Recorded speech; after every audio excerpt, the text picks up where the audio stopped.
A guy named Kipling is on the phone today for a second date update. Ew, he sounds very high class. Regal. Yes, he does. Kipling. Apparently, he's not very good at dating, doesn't date a whole lot, and he's afraid that his nerves might have got the best of him on his first date. Kip, how you doing? Good. Can I call you Kip? Yes, actually, Kip is. Most people call me Kip. Okay. Okay. I don't know why. I just don't want to call you Kipling the whole I time. know, it just sounds I don't know weird. why, but it rolls sounds off weird. The tongue weird. Yeah, it's kind of. Yeah, it's a weird name. Okay. So, Kip, now I want to call you Kipling every time. This is I mean, you can if you want to. all right. And Well, Kip, anyway. remember, you're getting made fun of by a guy named Jubal. Yeah, so right. you're fine, dude. Oh, okay. All right. Well, Kipling, whatever. Just tell us about your first date a little bit. What's the problem? Okay. Well, I don't generally date a lot, like for the most part. Okay. I just don't go on a lot of dates. I don't do the whole online dating thing, just because it's weird and hard. But anyways, this friend of mine at work, she sort of showed me this. Her friend Mona. She was Okay. showing me pictures of her, and she It sounds to me like you're trying to say your friend from work hooked you up with a date. Yeah. Am I not explaining that right? Well, I mean, you did. It just sounds like you're a little nervous maybe and kind of all over the place. Okay. Sorry. Okay. Yeah, you're fine, man. You're doing a really good job. Yeah, You're here dude. with friends. Kip will help you out. So your friend set you up with a lady. Right. My friend set me up with this girl, and we talked on the phone, and we decided to go to a restaurant. And I picked a really nice restaurant because I wanted to impress her. I mean, she looked really cute. I hadn't been on a date in a while, and I wanted to impress Take her somewhere where they have silverware. Yeah. Yeah. Nice. I think that's a good move. Classy. Yeah. A woman will always love you if you feed her well. Well, I guess, yeah, right? But I got there late. I misjudged the traffic, and I got there like 15, maybe 20 minutes late. Oh, wow. That is a lot late. Like Yeah. 5 minutes is okay, but if you're 15 minutes late. Yeah, it's a long time know. to wait. Did you text her and say, hey, run in a little bit behind? No, I didn't want to text while I was driving. No one should do that. That's a good point. Back to your date, Kip. How did she react when you were that late? Did she seem upset by that? She seemed fine with it. She was really nice about it, but I was already so nervous because I was late. And then this thing happened. Well, I guess I was surprised by the size of her. She had a really big chest area. Oh, Kip. Okay. Wait. That'll happen. That'll happen sometimes. She had boobs, is what you're saying. Big ones. Brooke. Yeah, and I wasn't bothered by it, obviously, but I just sometimes I would catch myself, not talking or looking at her face, and I was just really nervous, and so at one point I feel like I overcompensated, and then I just stared too much at her face. Did Like you? it's kind of like when somebody has a weird growth on their face or something and you're like, I can't look at it. And then you keep catching yourself looking at it. Yeah, but if that was on her chest. Okay. Did she? She had two, I guess, apparently. Giant Yeah. growths. Did you actually address the problem, or did you guys not talk? I'm serious. Like, No. She had big boobs? No. well, I mean, I have not a huge chest, but I have a larger top half. And, when somebody's staring, sometimes I'll just ask, Hello. hey, Eyes up up here. here. Well, if you're asking me if I went online and looked at pictures of you, I haven't. What? No, I don't think she's saying that No. at all. I think she's saying, did it ever get brought up that you were having trouble paying attention to the conversation because of your date's boobs? Oh. No, I thought that Brooke was asking me if I had ever seen her chest. Because it's larger. No. No, Okay. she wasn't. But, hey, you can always go to the website after the second date update is done and look if you want. No. Okay. Okay. Oh, my gosh, Kip. All right. So did she make any reference to you staring at her chest or not staring at her chest? No, not that I remember. I didn't. I mean, no. Okay. So it was just something that you were self-conscious about on the date. Yeah, and then I was self-conscious that I was self-conscious about it. Yeah. So the whole time, that's all you were thinking about is don't look too long at her boobs. Oh, crap, I looked at her boobs. Oh my gosh. Yeah. And then I was thinking about looking at her boobs, and it was just It was just downhill for you. Did you hear a word that she said on the date? I mean, I know at one point she was talking about swimming, but I have no idea what that was about or anything. How long did you spend at dinner staring at her breasts? Well, so that was the thing. I thought that, I don't know, in my mind, I thought dinner and drinks would last like 3 hours, and then we were done by like 45 minutes. So I started to panic, and I was, suggesting a bunch of activities, like, you want to go bowling, or I don't know. I just was suggesting these activities, and she kind of wasn't really into it. She said she had to go and meet a friend, and so, I walked her to her car, and I didn't get a chance to like try to kiss her or anything because she was getting in her car, and then I asked her if I could call her, but she was closing the door. I don't know if she heard me or not. So did you walk her to her car and she didn't really say much to you and close the door in your face? Because that's what it sounds like. Well, it wasn't that bad. I was just a little nervous, and so by the time I, worked up the courage to just ask if I could call her, she was closing the door. I picture her driving out of the parking lot. Like, can I call you? No? Okay. And then she squealed off. Kind of. Kip, you sound like a really nice guy talking to you, but your description of the date sounds like you acted like an awkward perv. Yes. No, I wasn't being pervy. It's just that was what was on my mind about her. And I don't date a lot, and I thought that this girl was really nice, and we kind of had a nice time. I just was hoping you guys could help me figure out like what went wrong. Okay, we can definitely do that. What we'll do is we'll play a song, come back, call her, and get your second date update, okay? Okay, thanks, guys. Okay, hang on. Moving 92.5. Brooke and Jubal in the mornings. Second date update. I can honestly say, out of all the second date updates we've ever done, the hundreds and hundreds and hundreds of second date updates, I've never wanted anybody to get a second date more than my man Kipling, who's on the phone right now to do a second date update. It's the story of an underdog. You might know him as the Kipmeister, the Kippinator, Mr. Kipplesworth. Kipling is on the phone right now. He's a great dude, but he got a little nervous on his first date because he was ambushed by a woman with big bazooms. I don't think And she that will ambushed happen him. from time to time. Kip was not ready for it. If you were listening to the first part of the second date update, Kip explained that he has not dated very much. He went out with a girl that he met through a coworker, and when he met her at the restaurant, which he was 15 minutes late to, by the way, she actually had a very large chest, and Kip was nervous the whole time and couldn't pay attention. And he barely heard a word she said. She ended the date by just hopping in the car and leaving, and he hasn't spoken to her since. Kipling, are you ready? Yeah. I hope you can work your magic or do your thing, Well, we'll see if we can do our thing here. I'm going to dial the phone over right now, okay? Okay.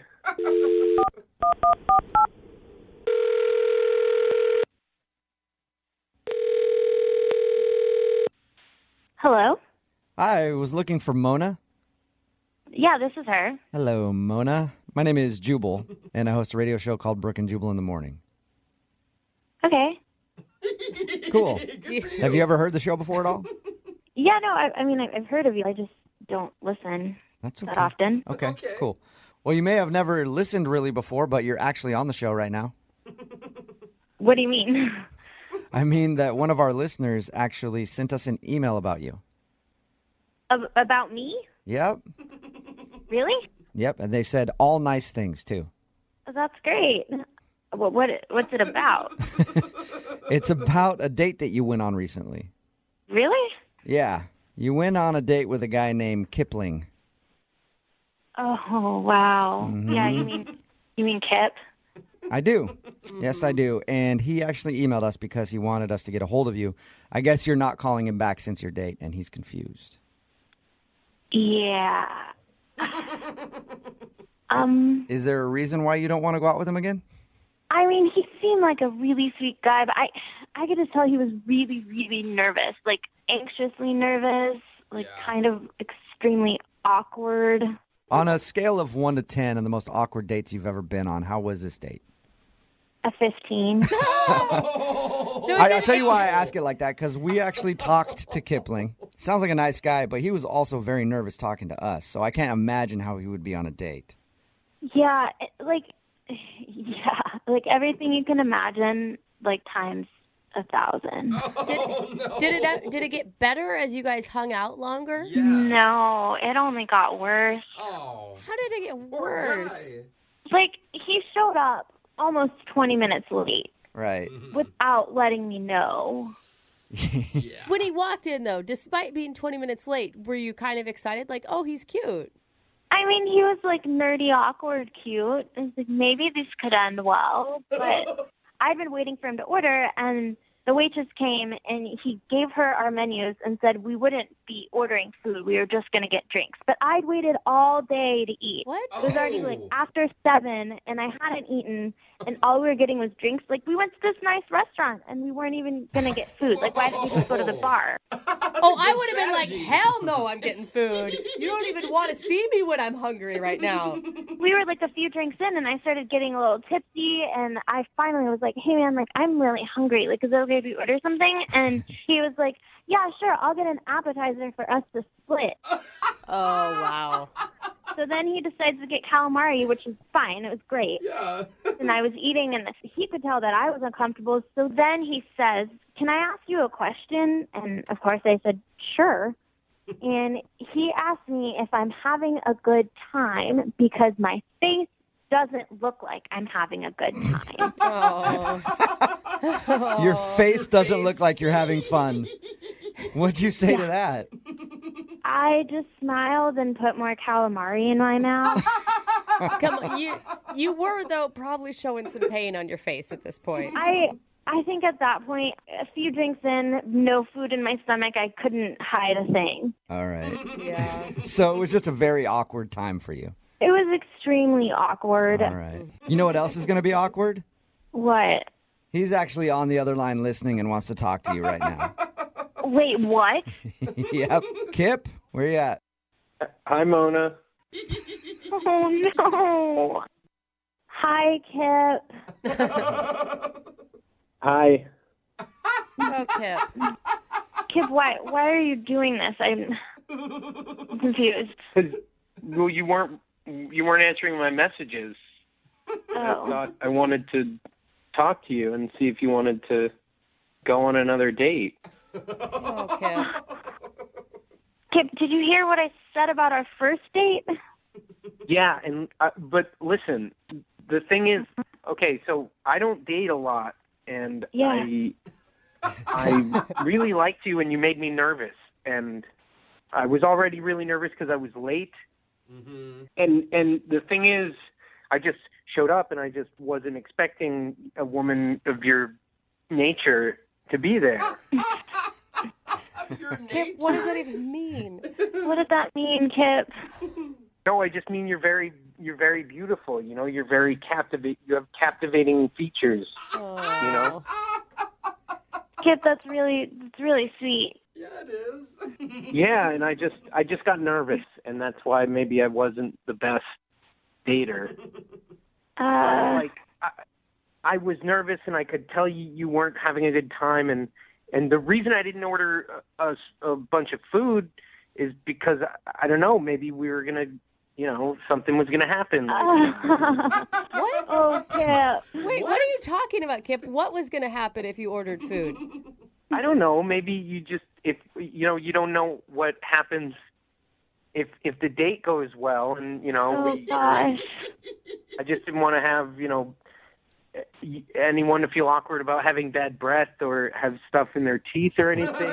So wait, You mean were like if you planning- guys are going to kiss or something at the end there? Yeah. Okay. Oh, I thought he was planning a lot more than that. Yeah, Sorry. me Kip. too, but I'm not really giving Kip that much credit. I was like, damn, son, slow down. No. I just meant kissing. Like, we might kiss if it went well. It's a date. That's how would, Okay. Kip, I get being nervous, like going on dates and stuff, but you probably don't want to ask if they're having a good time because their face doesn't look happy. Kind of a turnoff. I didn't mean like that. I mean, your face is beautiful. Your whole is beautiful. You're beautiful, you know? I didn't mean it like that. I just meant, like, I could tell, like, you weren't having a good time, and I wanted you to have a good time, you know?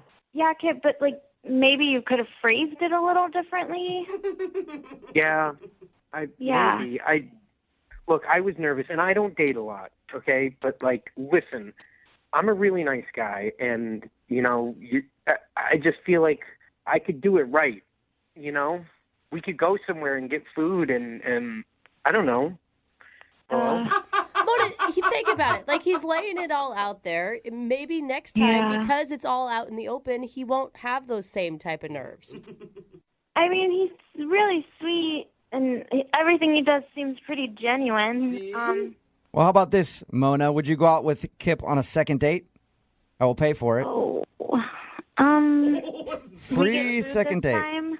What's that?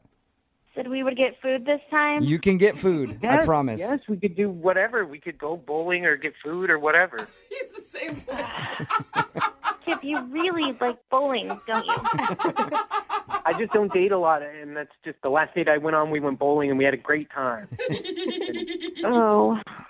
You guys don't have to go bowling if you don't want to, Mona. You can do anything. We will pay for it, though. Will you go out with Kipling again? You know what? I guess he does deserve a second chance.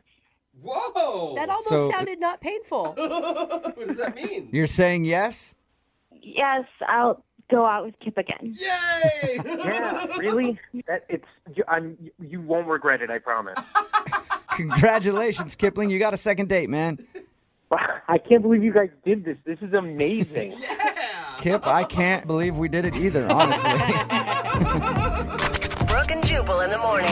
Got a text in at 78592 that says, I can't believe Jubal didn't advise her to wear a turtleneck on their next date. Talking about today's second date update. If you missed it, this guy named Kipling, or Kip as we call him, wanted to call this girl named Mona. He had a very awkward first date with her. I think he's just kind of awkward at everything. Yeah. He hasn't dated in a while, and apparently he was so nervous on his first date, he couldn't stop staring at her chest. Yeah, he was shocked that she had boobs when he showed up. Yeah. Because He said- apparently he hasn't seen a woman in the last, I don't know, lifetime. She showed up and had a large chest, and he was like, I couldn't even listen to what she was saying at all, and it was very awkward. He's like, don't look. Okay, look, now you're looking too much. Yeah, another text in at gosh. 78592 that says, Kip needs to wear blinders on a date so he doesn't get distracted. He does. Except for instead of blinding the sides, it's just blinding anything below eye level. Yeah, and somehow we were actually able to get the girl to go out with him again. I don't know how, but I'm very happy. I was pulling for him the whole time. He sounds like a great dude, just not good at dating at all. Do you really think the second date is going to go that much better? I don't at all, but I'm glad that he was able to get a second date. Another text in at 78592 that says, Mona sounds super hot.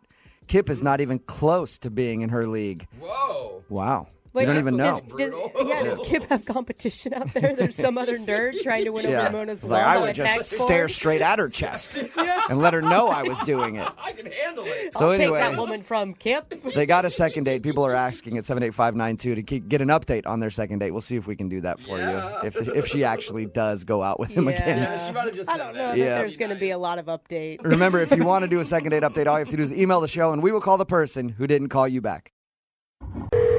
Brooke and Jubal's second date update. Nothing defines love more than coconut shrimp. Am I right? I mean, I think I'm love right. it. It tastes good, but True love is coconut shrimp. That's what I've always said. And Lindsay, who's on the phone for a second date update today, will probably agree with me because she said she met the guy that she wants to call today over a plate of coconut shrimp. I did indeed. I don't know if I would say love, though. I mean, I like the guy, but I don't know if I'm in love with him. Okay. I'm picturing already like a Lady in the Tramp moment with coconut shrimp. Oh, that'd be so cute. All right, so you love the coconut shrimp, but you like the guy. What's the guy's name? His name is Kevin. Kevin, all right. And tell us how you met Kevin.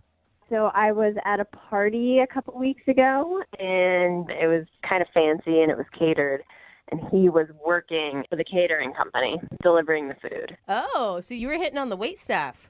You know, maybe. Okay, I say you should always go for the men with the food. I agree. Yeah. So when he came over with his coconut shrimp, I was like, this guy is the guy for me. You know? All right. So, how'd you get his number then? I mean, did you just ask him right there when he came up to you in a group of people? No, well, I mean, we kind of had like a flirtation throughout the night, you know, like I told him that I love shrimp and coconut shrimp, and so every time he'd come out, he would like come find me first, you know? You're like, keep that shrimp coming, big boy. There's a big tip in your future. And I love your lines about the shrimp. I'm sure he really caught on quickly that you were hitting on him. Yeah, no, he had no idea. Of course not. All right, so who finally asked for whose phone number? Well, like a little later on in the night, you know, it started to die down, and we had a moment together, and I asked for his number. But, like, not in, hey, can I have your number? I offered up that I was having this party the next weekend with a few friends, and I thought maybe he could come over and, you know, let me get your number so I can invite you, that sort of thing. That's awesome. Okay. Were you really having a party, or were you just using it as an excuse and now suddenly you're having to plan a party? I was actually having a party, yes. Okay. And did he show up to your party? He did. So I invited him to come over a little early so that we could have some one-on-one time because I needed help cooking food. So And he's wait, in catering. you were basically using him for free labor? Yeah, put him to work. No, I mean, that's cute, right? Like cooking with someone. That's Yeah. a fun thing. People like to cook usually if it's not their job, Yeah. you know? Okay, but he's not a cook. Okay. Yeah, he just holds a plate. So that would have been rude, I guess, if you're like, you can hold all the plates with the ingredients on it while I cook the food. No, I didn't do that. All right. So he did understand that it was like a date type of situation, not you trying to hire him for your party. I hope so. I mean, I guess if it didn't come across, then that might be why he's not calling me. Yeah. Right. So how'd the party go? You know, I don't know because he came over and my friends really liked him. You know, they said he was a little quiet, but a nice guy. I don't know if maybe they scared him off, you know, like how friends can get kind of weird sometimes or be like, you know. Like follow you into the bathroom and film you. What? Yeah. Where What did that friends? come Who? from? Well, you said weird. You said get weird. What kind of friends do you have, Yeah. dude? Weird ones? Not that kind of weird. Oh. My friends are more subdued kind of weird. Okay. You know, and they'll say things like, the last guy wasn't nice to her, you better be nice to her, and Oh, stuff like that. gosh. Oh, That is, you that, know. did you tell him beforehand not to do that? Because that is not cool. Yeah. I didn't give a warning not to do it because I figured they wouldn't think to do it. I don't know. Except you think they might have done it. Yeah. I didn't think they'd do it, but now I'm pretty sure that one of them probably scared him off Yeah. like that. Yeah, I mean, I hope they didn't do that. None of them have confessed that they have, and I've definitely talked to them about the situation. Okay. So how did it end with him? Did you get a kiss or a hug or what? Well, like I offered to get him a cab, and he was like, oh no, I already called an Uber. And then it got kind of weird and cold, and he just left. Oh. You know, like I thought there would be maybe a kiss or, hey, let's hang out again. But yeah, he just kind of took off. And since then, I've tried texting him, and he just kind of responds with one-word responses, you know? Okay, well, maybe one of your friends did scare him off. We'll find out. We'll play a song, come back, call him, and get your second date update, all right? All right, sounds good. Okay, hang on. Moving 92.5. Brooke and Jubal in the mornings. Second date update. If you're just joining us for today's second date update, Lindsay is on the phone, and she wants to call the quiet caterer who stole her heart with a side of ranch. She met this dude while she was at an event. He was a caterer walking around with a plate of coconut shrimp. They struck up a conversation. She got his phone number and invited him to a dinner party with her friends. Now she thinks that her friends might have scared him off because she has some of those friends who are like, you touch my friend, you're going to have to battle with me in the alleyway outside after, so you stay away. Those kind of friends. So that's why she thinks she's not getting a call back. We're about to get him on the phone and find out why love is served up cold right now. Lindsay? My friends definitely don't sound like that. Oh, they don't. It's so weird. Yeah, they aren't like angry rednecks. Oh, no. okay. I have your friends painted completely wrong. I don't know why. Yeah. I will say it is kind of a ballsy move to invite a guy to a party with all your friends as a first date. I didn't think of it that way. I thought it was like a low-key kind of first date, but now looking back, maybe you're right. Maybe not, because you never know. Your friends could be like, hey, if you touch my friend, I'm going to cut you. Did that sound more like your friends? No. No. Damn still it. no. All right, I'm still trying. I'll nail them at some point. You ready to give him a call? Yes, I am. Okay, here we go.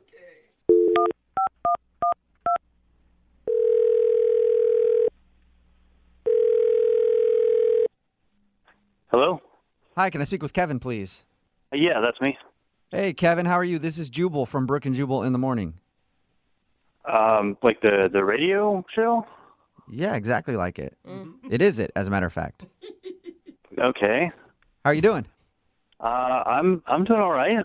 Well, thank you for listening. Yeah. I mean, I don't like listen. I'm sort of just aware that you're there. That's what I prefer. Okay, so I prefer people who just kind of know we exist, but don't actually know the show. I take back my compliment. Yeah. So, Kevin, seeing as you don't listen a lot, or maybe have never listened before in your life, do you know what a second date update is? No, not really. Okay, well, it's a segment we do on our show where if you go out on a date with somebody and then end up not calling them back afterwards, they email us to see if we can get you on the phone and find out what went wrong. So somebody emailed us about you. Oh, who? Her name is Lindsay. You served her some coconut shrimp and then just sort of disappeared on her. I don't know if I'd characterize it that way, but yeah, I I kind of know her. Kind of know her. Okay. That was kind of a happy laugh. What's that? I mean, you sound positive about Lindsay. Oh, no, I didn't think that she was that into me, given how we last interacted. What? What do you mean? Well, I mean, we met at this party that I was working, right? And we were friendly and chatty, and I thought, there's the possibility that something will happen. And then, she invited me to this party at her house, which I thought was a good sign. Mm-hmm. Uh-huh. And she said it was like not like a full dinner party, but there's going to be some food and friends. But it didn't really turn out that way. Really? She told us the opposite. She said that she thought you had a good time and was concerned that maybe one of her friends scared you off. Oh, no, I had no problem with her friends. It was the way she ran the thing that sort of ticked me off. What'd she do? Yeah, she actually made you mad? For a little bit. She asked if I would go by the grocery store and pick up a couple of things on my way over, which, is fine. I suppose if it's a potluck kind of thing. So I go to the grocery store, I get to her house, and she and a friend are still decorating and putting the place together. And she shows me to the kitchen and says, all right, sort of get started. I'll, What? be in and, check on you. What? Oh. Wait a minute. She made it sound like she invited you over early so that you guys could have some one-on-one time before the party. Yeah. Not so that you could do her work. Yeah, there was not a whole lot of one-on-one time aside from her coming in and tasting the things that I was trying and making suggestions on how to fix it, a little more red pepper, a little less salt, things like that. So it was one-on-one time with you and a stove making food for her friends. For the most part, yeah. And then she criticized what you were making? A little bit. Oh my. So Okay. did you ask her about that? Did you go, hey, maybe you want to join me in here and help me cook? I didn't get that far because then people, the rest of the guests started showing up, and they all brought, pre-made stuff. So while I'm the only one in the kitchen making the hot stuff, and, as soon as it's ready, I finish a plate of tomato capreses or whatever, they come in and hustle the plate out of the room to the party, and I'm left there with empty counters and more things on the stove. So Shut I felt like I was working the party. I wasn't participating in it. I mean, at any point did you just think, I must have misunderstood what she wanted from me and she actually is going to pay me for this? I mean, that's the only thing that I could think of, given that we met at a catering event. She must have thought that, that's what I do, Did she pay you for your services? No, that's Exactly. the thing. Yeah. She didn't even reimburse me or anything for the groceries she asked me to pick up on the way over. Really? She didn't even reimburse you? All right, well. Yeah, I went to a party and worked it And paid and for ended it. up losing money on it. All right. Oh my Well, I God. think we need to be bill collectors here and try to get your money at least, Kevin, because she's actually on the other line listening and wants to talk to you. What are you talking about? I mean, Lindsay's listening. Lindsay, you there? Yeah, hi, I'm here. Oh, Lindsay, you dog. Okay, well, what's happening right now? I'm really sorry, Kevin. I did not mean to give you the impression that I hired you to cook for my party.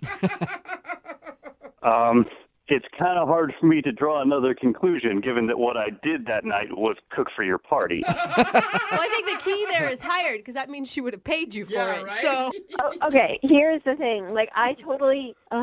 I think I bit off more than I could chew, and I didn't realize how long the decorations were going to take me, and so I thought that we were going to have one-on-one time more so, and I didn't mean to criticize your cooking. It was partially joking. I kind of have a sarcastic, mean sense of humor sometimes. So sometimes you're mean to the help?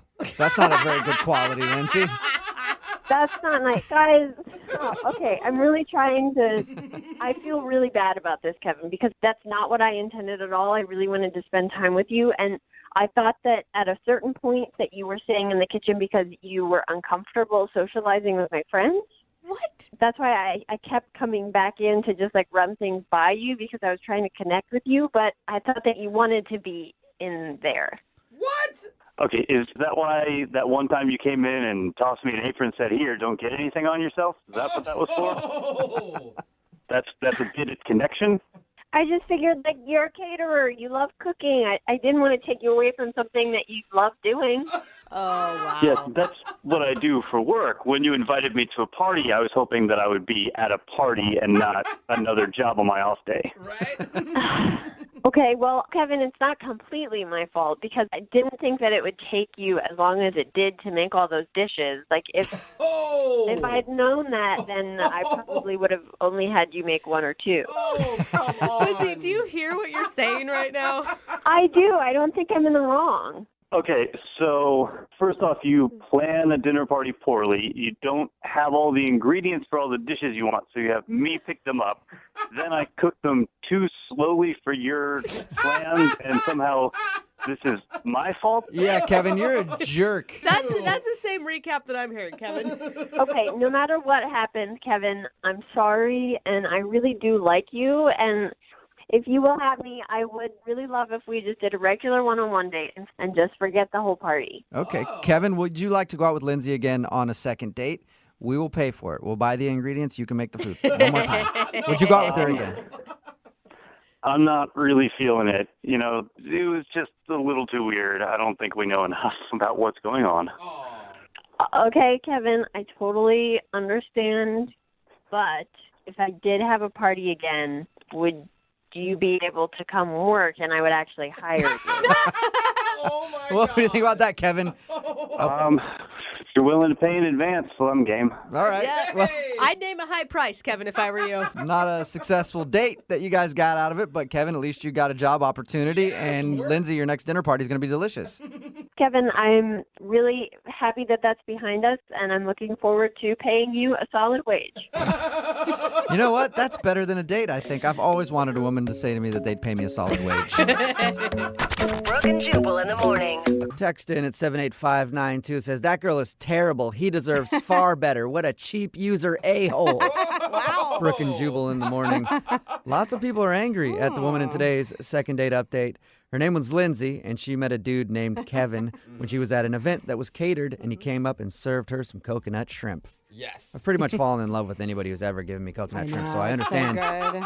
why she liked the dude. Yeah. I And know. for their date, she invited him over, since he's obviously in the food industry, to have dinner with her friends, and they could cook together, and it would be fun.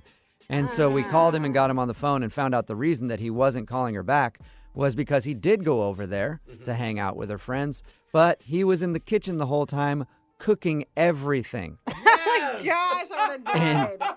he thought that she just wanted to use him for his catering services. She would even come in every once in a while and check on him and then like rip on the food, be like, this needs more salt. This is not very good or something like that. It's the worst. So he was like, I don't even think she liked me. She just wanted to hire me to cater the event.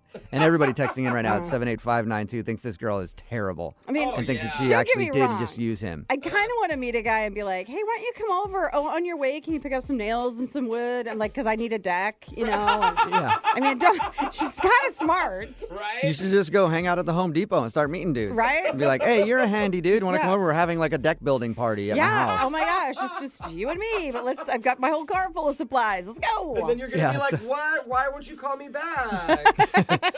So he spent his whole time in the kitchen cooking food for everybody. Oh my gosh. And then at the end of the second date, they decided to not go out again romantically. Well, the But second maybe- date wasn't romantic. Yeah, the first one. Or Well, the first one, one I that should wasn't say, yeah. romantic either, but they decided that maybe she'd hire him sometime for his catering services. Hey. Yeah. Well, at least they both got money out of it, kind of, or services, I guess. Yeah, I guess it's a successful second date update. Yeah. You know, Kinda. most of them end with the people just hating each other. At least these two can have like a business situation. Right? He can make some money by serving food at her parties. Remember, if you want to do a second date update, all you have to do is email the show, and we will call the person that came over and cooked food for your entire friends and then didn't call you back. Persistence usually pays off. That's why if you want a second date update, all you have to do is just email us a bunch and basically beg, and we'll eventually do it. So persistence pays off or gets you a restraining order, one of the two. Yeah, that's what happened with Matthew. Matthew pretty much has emailed us nonstop begging us to do a second date update. Matthew, begging isn't a very, attractive thing. What's going on? Fair enough, but this is really important to me. I've met an absolutely stunning and wonderful, wonderful woman. What did you like about her so much? Everything. Ever since we met, it's 2013, so say what you will, but we met online. Yeah. And every single message just got better and better with, like, having common interests and our plans for the future and where our careers are headed and with children and everything. And I just could feel my heart growing, with each interaction, and I just was kind of falling in love with this chick. What's her name, by the way? Her name's Elizabeth. Okay. Elizabeth. So obviously I had to meet her, and we set up a date. Where'd you guys go on your date? I invited her over to my place, and I set up a really, really romantic rooftop dinner. I had the tux. What? Whoa. I hired a chef. There was music playing, the whole nines. And when she walked up and saw everything set up, she kind of took a nice deep breath. She seemed shocked by it, and it was wonderful. She's like, am I on The Bachelor? What was she? Was she wearing a full gown? No. She was dressed very nicely, but I was certainly to the nines. Okay. Oh, man. Outdressed his date. Did you warn her that you were going to wear a tux? No, it was all a surprise. What was her reaction to all of this craziness? She seemed to really enjoy it and be appreciative. She was a little bit kind of like, wow, this is a lot of planning and everything, but after she kind of got acclimated to the space and everything. It sounds like you just took a puppy home after it got used to the space. All right. Sorry, continue. Well, it's a lot to take in. It was, I thought it was really lovely. What was your line? I feel like you probably had some lines planned out for this girl since you had such high expectations.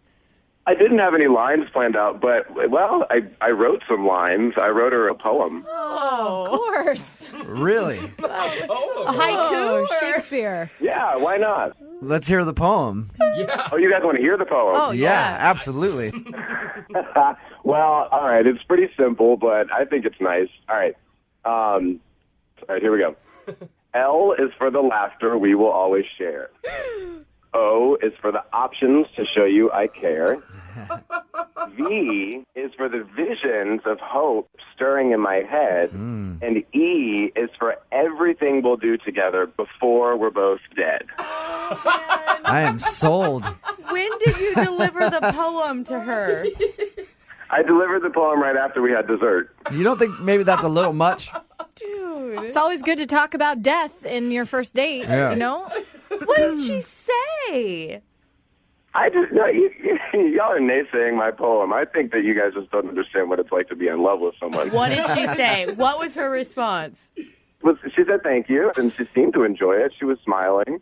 And then she hugged me and said that she'd be in touch and that the whole evening was really romantic, and she was appreciative of it. But no kiss? No kiss, but that doesn't mean anything. I think it means a lot. It means a whole hell of a lot. After you go through the trouble of doing all that and a poem and everything and you don't get a kiss, it might mean it kind of rubbed her the wrong way a little bit. Well, I'm not playing for the moment. I'm playing for the future. You are the most optimistic man I think we have ever come across. Yeah. So, Can't faze him. what are you hoping to tell her if we get a hold of her, I guess? I just want to tell her that I'm still thinking about her and that I would like to have another date with her. Okay. All right, you ready to give her a call then? Yeah, I would love to. I would love that. All right, here's my little poem. H is for hold. O is for on. And then I don't have anything else to go with for like 3.5 minutes. So hold on for like 3.5 minutes, and then we'll call her and see if we can get your second date update, okay? Okay, I'm looking forward to it. That was beautiful. Moving 92.5. Brooke and Jubal in the mornings. Second date update. You know, a lot of women would love a date like Matthew planned for Elizabeth. Maybe like 4 or 5 months into the relationship, though. Not on a first date. If you missed the first part of the second date update, what we know about Matthew's date is he invited Elizabeth up to his rooftop deck, hired a chef, dressed in a tuxedo. What else did you do, Matthew? I had music playing, and I had the sunset timed out perfectly with dinner. It was all, you know, Matthew. kind of, yeah. What's the main thing that you did, though, at the end of it? I read her a poem that I wrote. He wrote a poem for her at the end of the date. I forgot to ask, did you drop the L bomb? Well, in the poem, yes. Oh. Remember, L is for, O is for. It's all Yeah, love so it's there. spelled out love. Yeah, it's spelled out love, right? Have you done this before for girls? Is this your thing? I mean, like I said before, I'm looking for someone for the future, and this person seems to be on the same lines of planning and everything. Can't argue with a man that knows what he wants. Yeah. All right. You ready to give her a call? Yes, absolutely. Before I do this, I just want to make sure I'm not like violating any kind of restraining order by doing this. No. All right. Because he lies. Hold on, okay?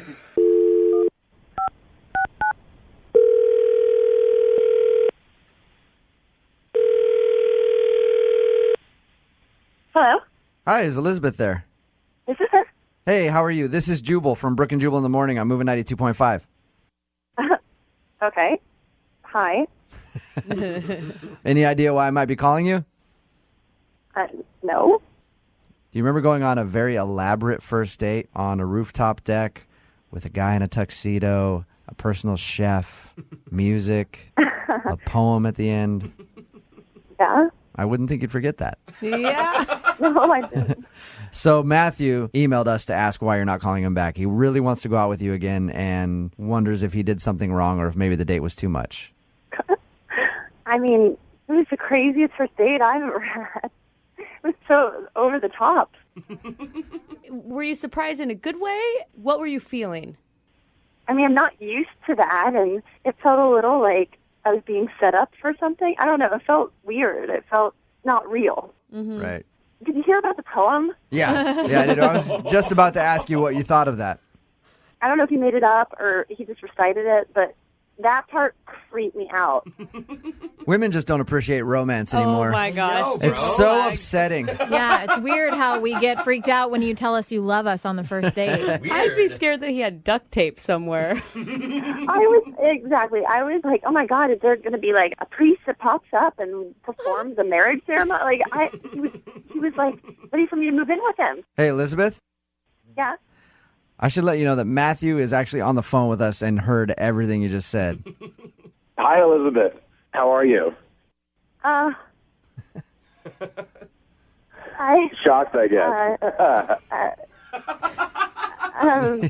Well, based on your description of the overtopness of the date, I guess you're probably not surprised that this is happening either, huh?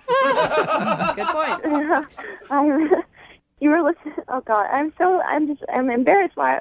You don't need to be embarrassed. I'm not trying to embarrass you. I'm just wondering, listening in now, you said that people don't normally do this kind of thing, and my whole motivation was to make the evening special and different and out of the realm of normality. Well, it was different. This is the kind of a person that I am, and I guess that through all of the talking online, I felt that we had made a really great connection. I really appreciate like the effort you put into it. It was just too much. I just feel so. I don't know. So what would you like to do when we get together next? Oh my gosh, Matthew! I'll let you make the suggestion, and we'll do it your style. Positive thinking. Dude, he has nothing but positive thinking. He needs to slow down a little bit. I don't know what to do or say right now. I don't know. Matthew, do you feel like you're maybe pressuring her a little bit too much? The goal is not to pressure anyone, of course, but you guys are talking about positive thinking like it's a negative thing, and that's kind of blowing my mind. You're telling her that you're going on a date again instead of even asking her. Like you said, it's positive thinking. I speak in a way that leads toward what I hope to achieve. You know what? You're a direct man, and when you want something, you go after it. You never take no for an answer. Matthew is a go-getter, and Elizabeth, Matthew wants you. I'm not. That didn't help, did it? I think I would prefer to be friends or something. Oh. Well, I mean, friendship is the basis of any relationship, right? So, Elizabeth, don't lie. You do not want to be friends with him. You are just afraid to be mean right now. Now you're just leading the poor man on. Be honest with him. Okay. No, that's not fair. See, this is where it's I feel true. I feel bad for you, Matthew, because guys can't win either way. Like, you can either be too much, like, not show that you're interested, and then girls are like, he didn't even seem interested in me. Then when you actually go, hey, I like you so much that I'm going to hire a chef, I'm going to write a little poem, I'm going to do it big, and then the girl's like, that's way too much. Okay, yeah, there's some sort of happy median in between the two. You realize that? Well, I don't know. Brooke, you tell me. Is your typical date being taken out to a sports bar to sit next to a guy who's going to be yelling at the television screen? Or do you want somebody who's going to be focusing on you and learning about who you are? Okay, but here, ask Elizabeth. Ask Elizabeth, because Elizabeth, do you feel like he learned anything about you, or did you feel like he was just trying to plan a future with you the entire time? No, I don't feel like, Matthew, I don't feel like you're getting to know me at all. And not everything is like a tuxedo night. Okay, well, at this point, I'd like to say that you're going to go out on a second date with Matthew. We're going to pay for it. What do you think? What do you guys think I should do? I think that you're going out on a second date with Matthew. No. We will pay for it. Really? You need to give him another shot. I'm on Jubal's side. Yeah. Of course you are, Matthew. Matthew, do you understand that you were too over the top?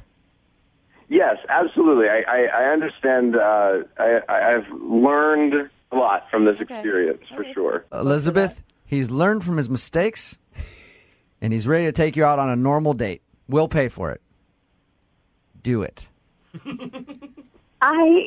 He just makes me, no.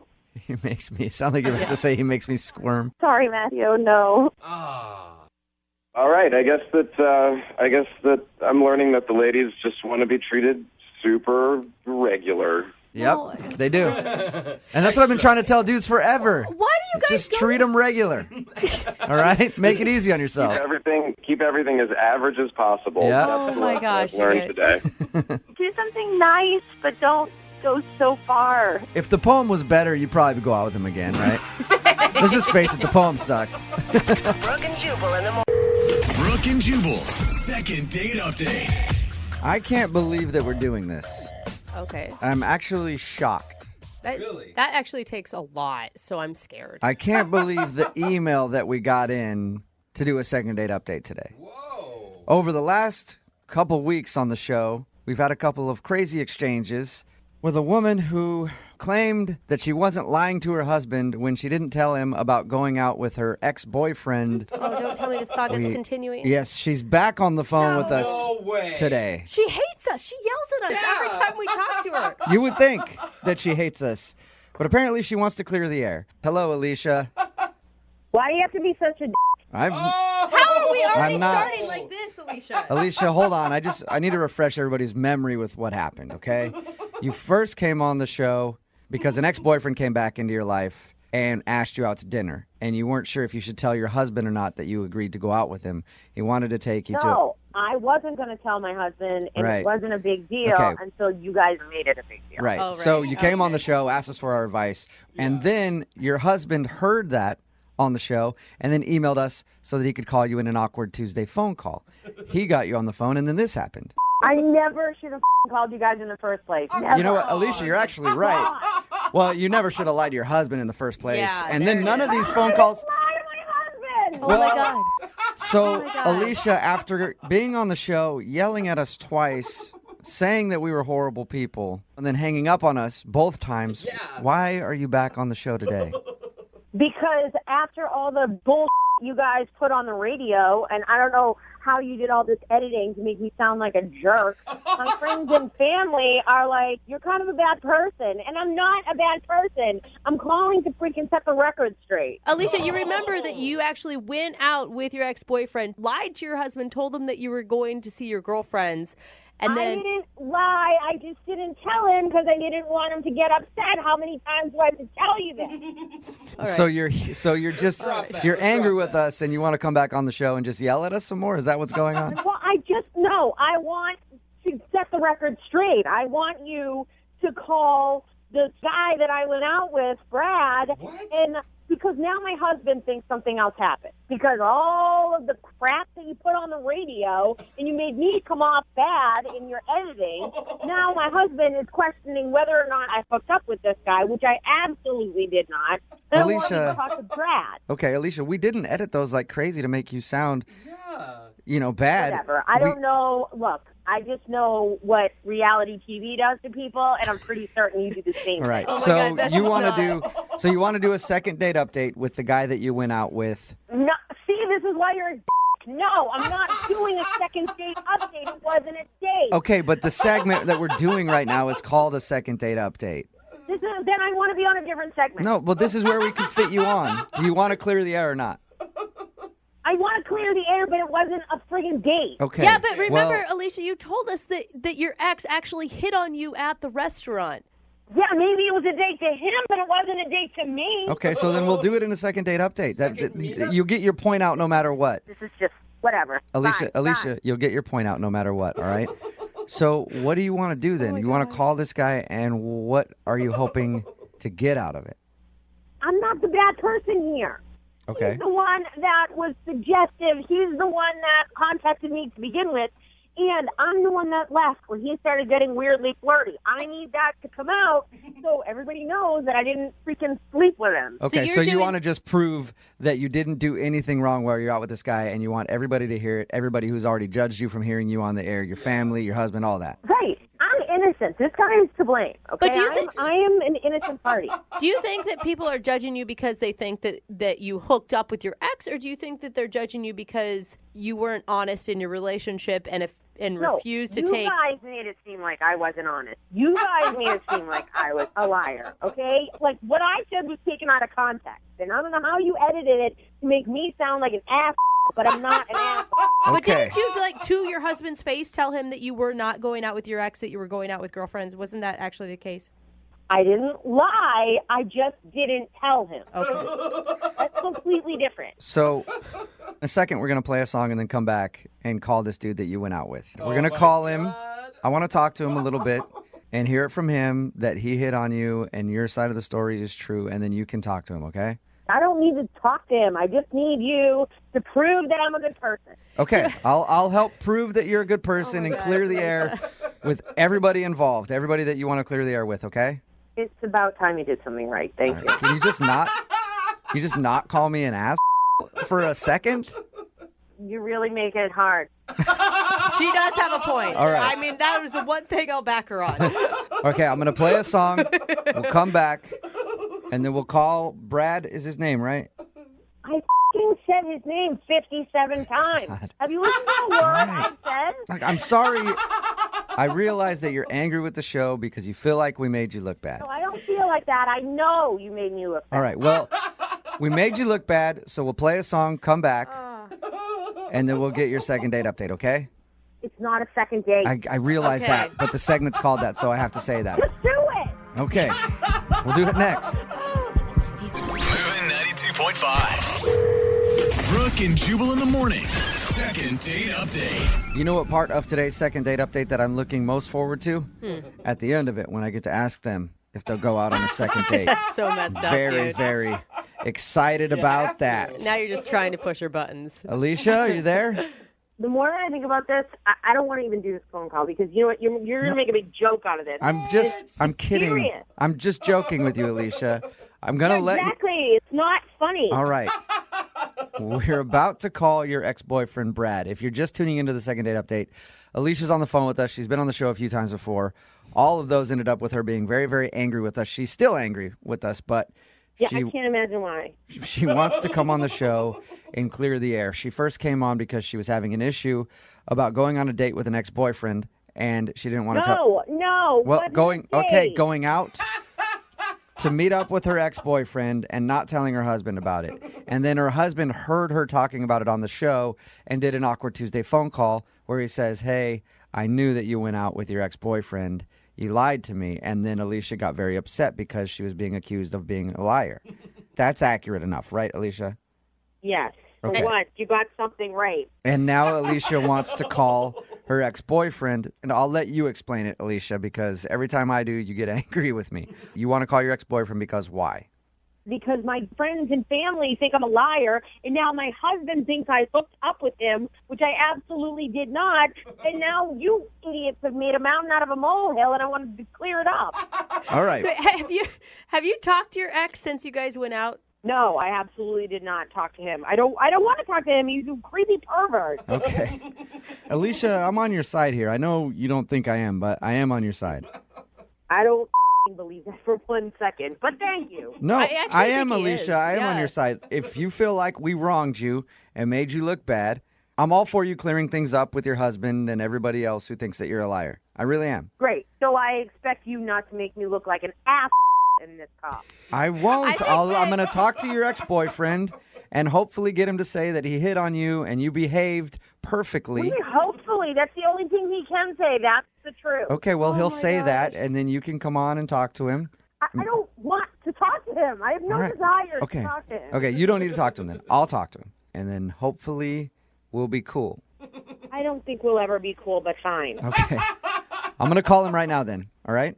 Just let's settle this. All right, fine. Okay. All right. How are you I just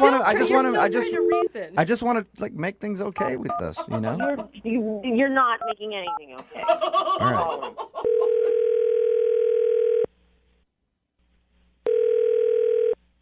Hello? Hey, can I speak to Brad, please? Yeah, this is Brad. Hey, Brad, how are you? This is Jubal from Brooke and Jubal in the Morning.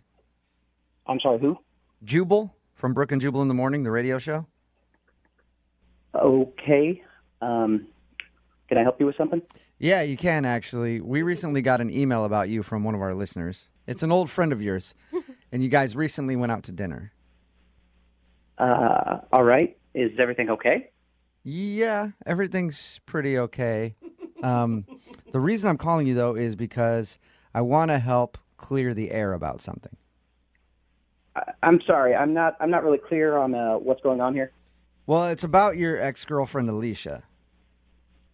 What does she want? Well, we recently had her on the show, and she talked about how you guys went out to dinner. She did? Yeah. She was having kind of an issue because, you know, she's married and stuff. Well, yeah. I know she's married. Look, there's nothing. Don't worry about that, man. It's all good. Yeah. We're just friends. But the reason I'm calling you is because we were telling her it sounded like a date, and it kind of caused a little bit of drama with her. So I told her that I'd get you on the phone and just sort of find out if everything was kosher when you guys went out. I don't know what to say. We just met up. It wasn't like a big thing. It was just like old friends. Yeah, we dated a long time ago, but it was just good to see her again. It wasn't anything more than that. So everything was cool? Nothing weird? Yeah. Nothing at all? Because I'll tell you this. She said that you hit on her. She said that I hit on her? Yeah, she said that she showed up to dinner and you guys were having dinner and then you started making inappropriate comments. Okay. And then she said she left after that. You know, that didn't happen. I didn't make any inappropriate comments. I mean, we were talking back and forth, but we ended dinner just as any, normal people would end dinner, and we both went our separate ways. And you guys didn't hit on her at all? No, look, I didn't hit on her. I might have flirted a little bit, but I mean, we were both kind of flirting with each other. I mean, we're exes. It was just kind of a casual thing, but, if anything, she was flirting way more than I was. Are Really? you kidding me? This is bull. That is such bull, Brad. Wait, what's going on? Oh, that's Alicia. She's actually on the other line listening. It's hard to miss her. Tell them how you said you wanted to take that stupid dress off. Is this some kind of setup or something? No, this is real life. My freaking family thinks I slept with you or something, and I need to prove to them that you're just an idiot, and I made a huge mistake by going out with you. Oh my God. Okay, wait a second. You're the one that agreed to go on a date with me. I didn't agree to go on a date with you. I agreed to go to dinner and catch up as old friends. I thought it was going to be completely innocent. I didn't know you were going to be a big pervert. Well, pervert, I don't think that innocent is wearing that little dress that you wore to dinner. Whoa. Dress that you asked me to wear. The dress that you said, I love that dress. You should totally wear it again. Well, of course I love that dress. Your boobs were hanging out of it. Oh, my gosh. Why do you think I asked you to wear it? You're so gross. You know that I had no intention. I'm gross. You didn't have to come out with me, Alicia. You're married. It was your choice to come out after we talked about it. I asked you to go to our first date spot together. I think it was pretty obvious what we were doing. Can you just hang up on him? He is obviously just talking in circles. No, I don't think we should hang. Anybody to hang up with me, Alicia. I don't think we should hang up on him, Alicia. I think this is a very interesting conversation. This is bullshit. You guys can't do this to me again. Do what? We're not doing anything. He's the. You're painting me in a bad light again. How are we putting you in a bad light? He's just saying that what he was asking you on was a date. Did you call him before you got me on the phone and coach him to say? No. Crazy? Alicia, why would we coach him to say that? Because that's how this crap works.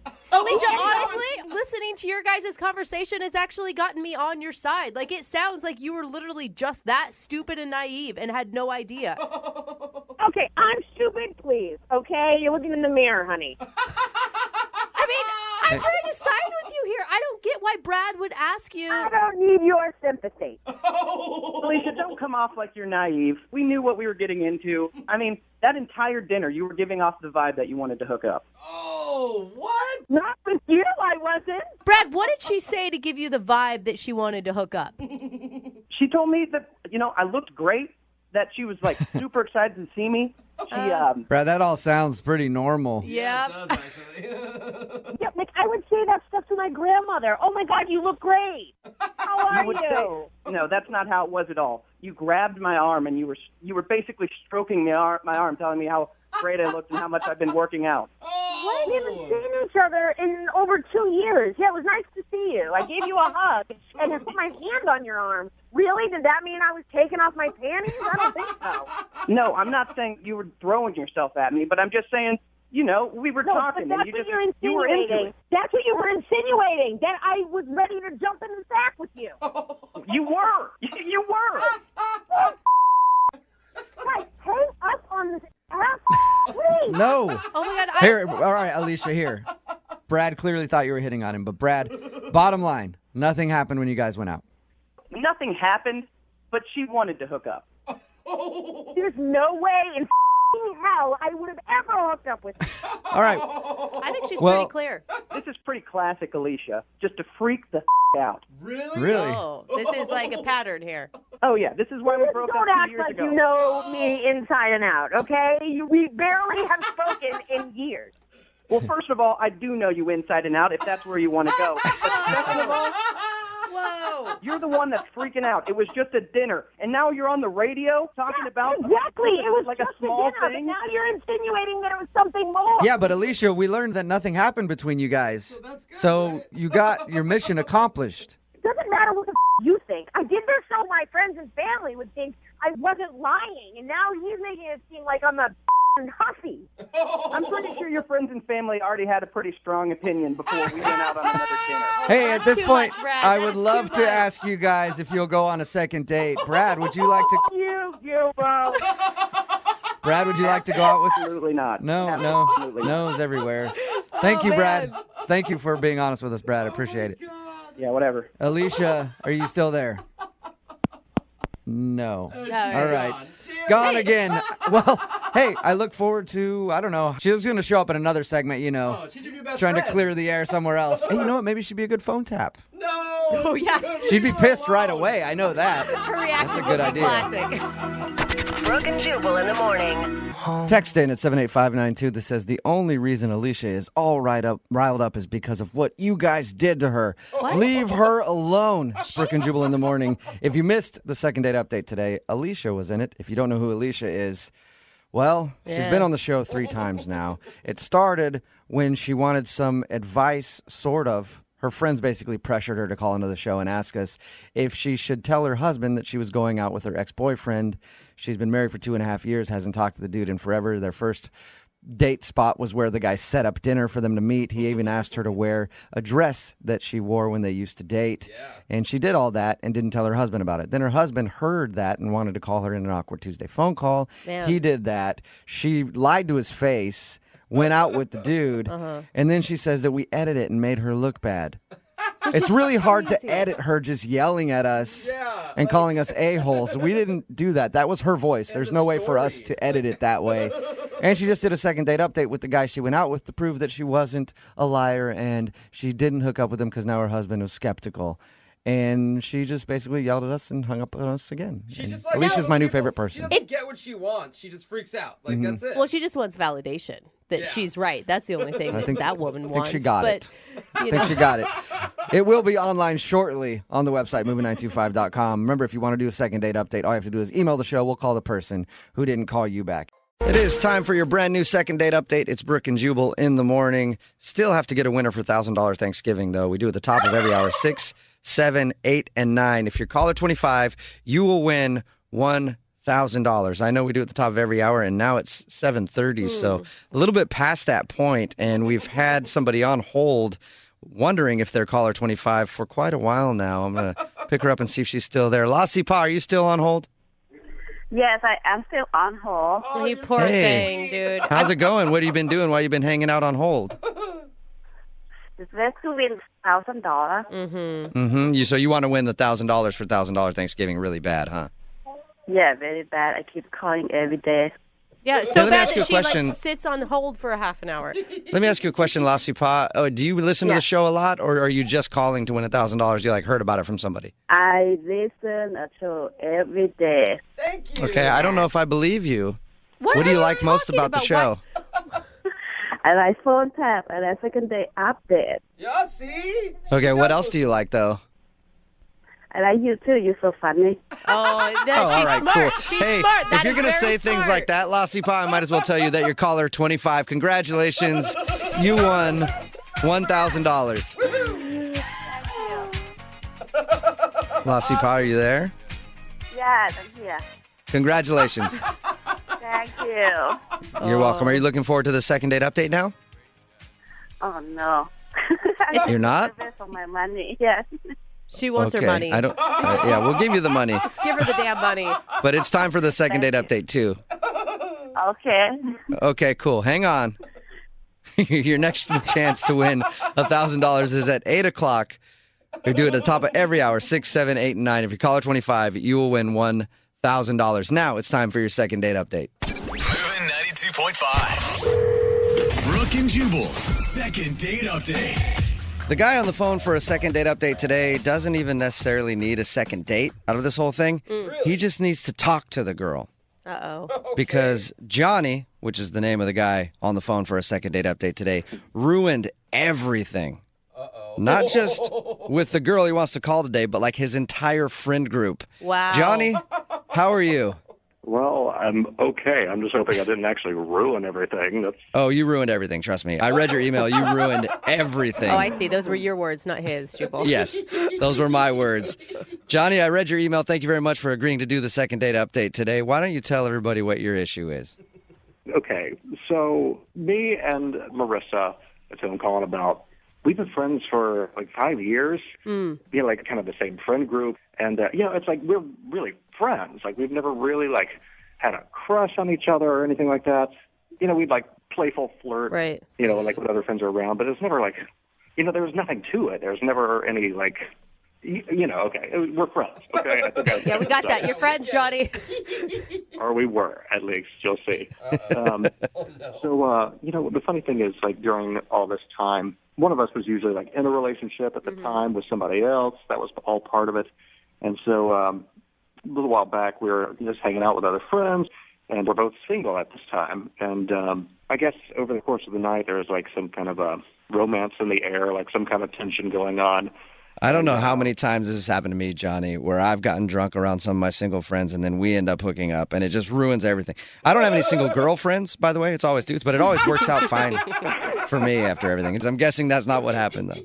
That is not what happened, I mean, it was honestly one of my buddies who, it's kind of his fault. Like, he's the one who's like, hey, there's something weird going on with the two of you. And I was like, no, I didn't really think so, but I guess, okay, there was a little something going on. So, we're just drinking, whatever. Next thing you know, it's 1:30 in the morning, and we are making out on the dance floor. Nice. I mean, like, it's for real. Like, there's no, we're just going at it. Were you excited about that in the moment? Yeah. How much had you guys had to drink at this point? Were you guys pretty drunk?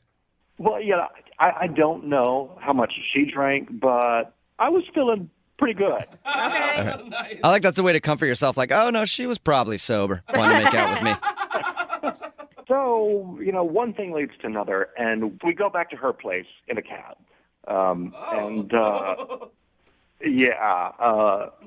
It's a radio show. I don't want to get into too much, but things happened.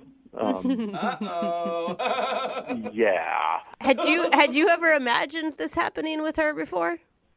Not really, but the reality of what actually happened is it's much better than anything I could have imagined anyway. So nice. I was really surprised at just how well it went. Like, it was good. It sounds like it went great. She won't even talk to you now. Yeah, so man. That's how I always know it's a successful night. But that's why I need your help, because it was a good night, but the next morning was really awkward after. Oh, no. Yeah. I've had my share of awkward mornings, but I was just like, hey, do you want to go to brunch? She was like, no. I was like, you want to talk about it? She was like, no. And it got worse and worse. And finally, she's like, can you please leave? Oh, my God. So I did. Guessing there's no goodbye kiss then, right? No. More of a goodbye kick would have been more in the mood of things. So what's happened since then? How many times have you tried to get a hold of her? Like, in the last week and a half, I've tried, I think, like 4 times. Ooh. Yeah, it's clearly bad. And I'm talking to my friends. Like, no one's telling me anything. Has she responded to you at all? Not at all, no. Okay, so not even like your the friend. little text bubbles that pop up when Yeah. someone's sending a text. Like, I don't even get those. You just stand there looking at it, waiting to see if she's typing on iMessage. Like, I've told you a lot already, so I'll just keep being honest. Yeah, I'm just like, what's going on? Do you feel like people are mad at you in your friend group? I don't know if they think I did something or said something. Honestly, they're kind of acting clueless as well. Yeah, I just don't know anything. And so that's why I'm calling you guys. Well, I guarantee if you did something weird, they all know about it. Mm-hmm. I guarantee that. Well, man, if they know something, it's kind of cruel of them not to tell me anything. Like, I just want to talk to her to know what's going on. And, yeah, I just want to know what's going on. All right, well, we'll play a song, come back, and get your second date update right after this, okay? All right, thank you so much. You're welcome. Hold on. Moving 92.5. Brooke and Jubal in the mornings. Second date update. Johnny is on the phone with us to do a second date update today, and Johnny is a very bad friend. I mean, very bad. He's a naughty friend. He's a friend that needs a little spanky, doesn't he, Johnny? Well, I may have already gotten one, but I definitely agree with you about being bad. The reason that I say that is because the problem that Johnny's having is he was hanging out with a group of friends, and he ended up making out with one of his girlfriends. They even went back to her place and hooked up after a drunken night of partying. And then he woke up the next morning and was like, hey, want to go get brunch? She's like, nope, I don't. And he's like, is everything okay? And she was like, yeah, everything's fine. Also, leave my place, get out, and I never want to talk to you again. He hasn't talked to his friend since this happened, so he wants to do a second date update to try to get her on the phone and find out what went wrong and hopefully maybe salvage their friendship. Her name is Marissa. Are you about ready to give her a call, Johnny? As ready as I'll ever be. I mean, I've heard about these things before. Sometimes friendships don't come back from this kind of stuff, and I just really want to talk to her. So, yeah. You also said that your friends aren't really talking to you about this whole thing, too. Maybe all of your other friends have stopped talking to you because they're scared you're going to sleep with them as well. That's a fear. Thought about that, Johnny? That thought hasn't crossed my mind. No. All right, Johnny. I'm going to dial the phone number right now, get her on the phone, and find out why she's not talking to you anymore, okay? All right, thanks. All right, here we go.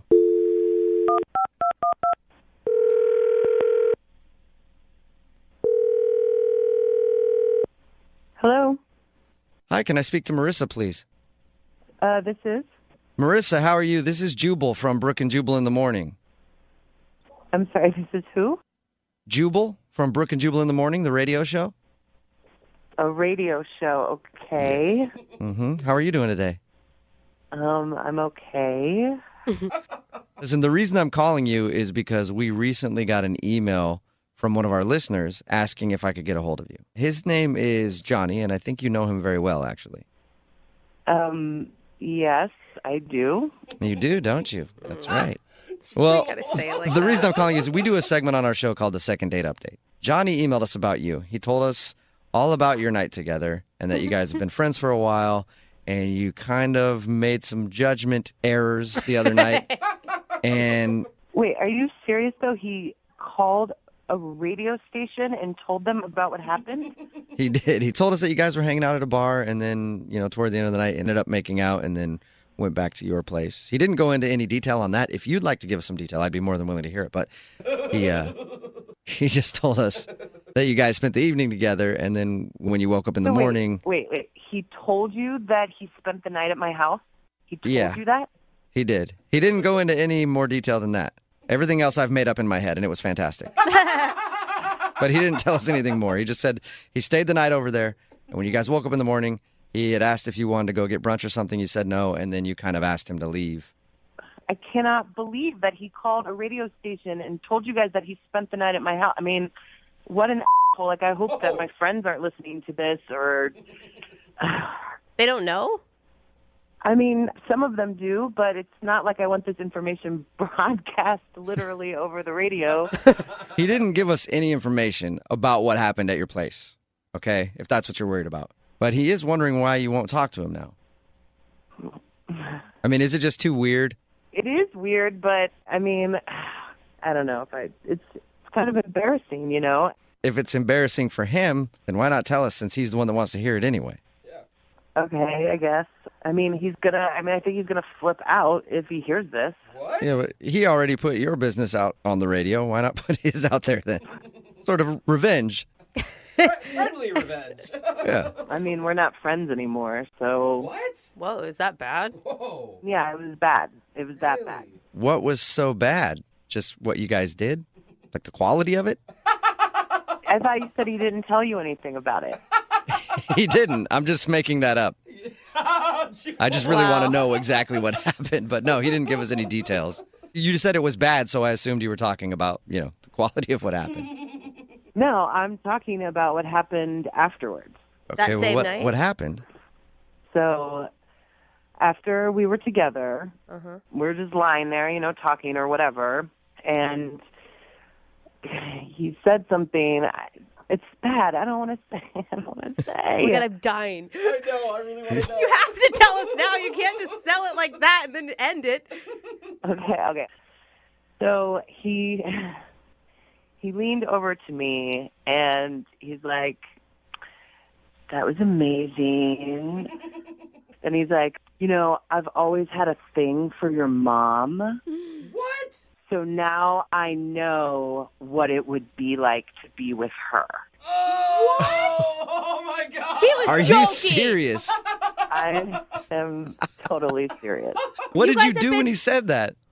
I was so shocked. I mean, I think I went to the bathroom maybe. I don't remember. And then How did you not kick him out? I mean, listen, I have a hot mom and I know what it's like to have guys talk about your hot mom. She does. I cannot imagine what that would be like in that moment. I mean, I would have kicked him out, but I came back from the bathroom and he was already passed out, and so I had to wait until the morning. I mean, it was terrible. Oh my God. You had no idea he was fantasizing about your mom this whole time. I know, it's so weird. It's totally disgusting. I mean, I would have been freaked out anyway, even if we were just still friends and he had told me that. But to tell me that after, Yeah. All right. I guess I understand why you don't want to talk to him again then. Exactly. I mean, I don't want to talk to him. Like, I'm totally freaked out. Yeah. Well, it's a little unfortunate that you don't want to talk to him again because he's actually on the other line listening and wants to talk to you. What? Yeah. Hey, Johnny, your mother lover, how you doing? I don't know what to say. Oh, my God. Oh, icky. Do you remember saying that, Johnny? I do not remember saying that. How can you not remember saying that? I guess there's a lot I don't remember from that night. I remember one thing. Well, you remembered enough to call a radio station and tell them all about it. That was like whiskey number 5 talking right there. That was not me.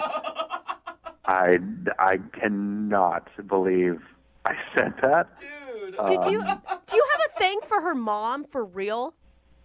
No. Sorry, the hesitation. It was like. I mean, okay, well, yeah, hot mom, but I never would have done anything about it. Like, I never really thought about it like that. It doesn't sound like it. It sounds like you thought about it a lot. Yeah, dude. I don't know why I said that. I mean, it was like you thanked me because you got to, finally know what she was like as my mom. That sounds so bad. I mean, it doesn't even. That doesn't even make sense because your mom is completely different from you. Like, she might be into totally different things than you are. Like, how would I know that? Like, how would I even, Stop. Stop talking. Stop. There's nothing you can say. Yeah, I don't think you can help your case at all right now, Johnny. I don't know what to say. I'm sorry. Can I start there? It's a start. I know what to say, Johnny. Hey, Marissa, would you like to go out on a second date with Johnny? We will pay for it. No. I don't want to go on a second date, Marissa. Clearly, that's not a good idea. I obviously drank too much that night, and I really screwed this up. I really just want to make amends. I want to be friends again. Can we just meet up? I mean, I'm not bringing my mom. Is there any way that, Marissa, you guys can reconcile and still be friends after this? I mean, not right now. I need some time. Like, it's just too weird. Yeah, but think about what a funny joke it's going to be in your friends group eventually. Brooke. Yeah, I mean, maybe eventually it will be funny. All right, so can Johnny hit you up in like a couple weeks and maybe you guys can talk and try to be friends again? He can try, yeah. Okay. Well, there you go, Johnny. It's sort of a successful second date for you. I can't believe I said that about her mom. I don't. Thanks. I guess I appreciate it. Hey, Marissa, thank you for your time. I really appreciate you being honest with us and telling us what happened. Mm-hmm. You're welcome. Thank you. And for me personally, I really like doing a second date update with you because it reminded me of how it would be doing a second date update with your mom, which was awesome. Brooke and Jubal in the morning. Text in at 78592 that says, drunk words are sober thoughts. Amen. It's Brooke and Jubal in the morning. Talking, of course, about today's second date update. This dude, Johnny, wanted to call his friend Marissa. They didn't really have so much of a date, but they did go out one night and were drinking and stuff. Ended up making out, going back to her place, and then doing the romantic dance, if you know what I mean. He woke up the next morning, tried to talk to her, smooth things over, like, let's go to brunch. She was like, no, get out. I don't want to see you again. And then she wasn't talking to him at all. So we called her, got her on the phone, and found out what went wrong. Apparently, after they were done doing the do, he rolled over to her and said, oh, man, that was so good. I've always thought your mom was really hot. Now I kind of know what it's like to be with your mom. And he didn't even remember saying it at all. You could tell from the sound of his voice. He was so embarrassed. But you know that deep down he's like, yeah, I guess she's right. Now I kind of do know what it's like to be with her mom. So she obviously was disturbed by that and did not even want to talk to him anymore, let alone be his friend or anything. Yeah, no friend is going to want to introduce this guy to their mom from now on. He's got like some sort of mom fetish that he just needs to come clean about. And now she knows that. Text in at 78592 that says that, hey, Brooke, you said your mom was hot. How old is she? Okay, a lot of people real are texting cute, in guys. at 78592 wanting to hit on Brooke's mom now. No, she is, though. Jubal, you will agree with me on this. She's 65 years old and she's a beautiful woman, but you don't need to hit on my mom. My whole life people said, oh, if you look like your mom when you get married, maybe I'll marry you. You know what? I have very explicit words for you type of people. Let's say that again. 65 years young. And let me tell you, Brooke, your mom is very, very spry looking.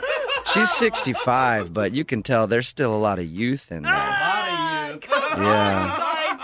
Keep texting in at 78592 your thoughts about Brooke's mom. I'd like to hear more of that.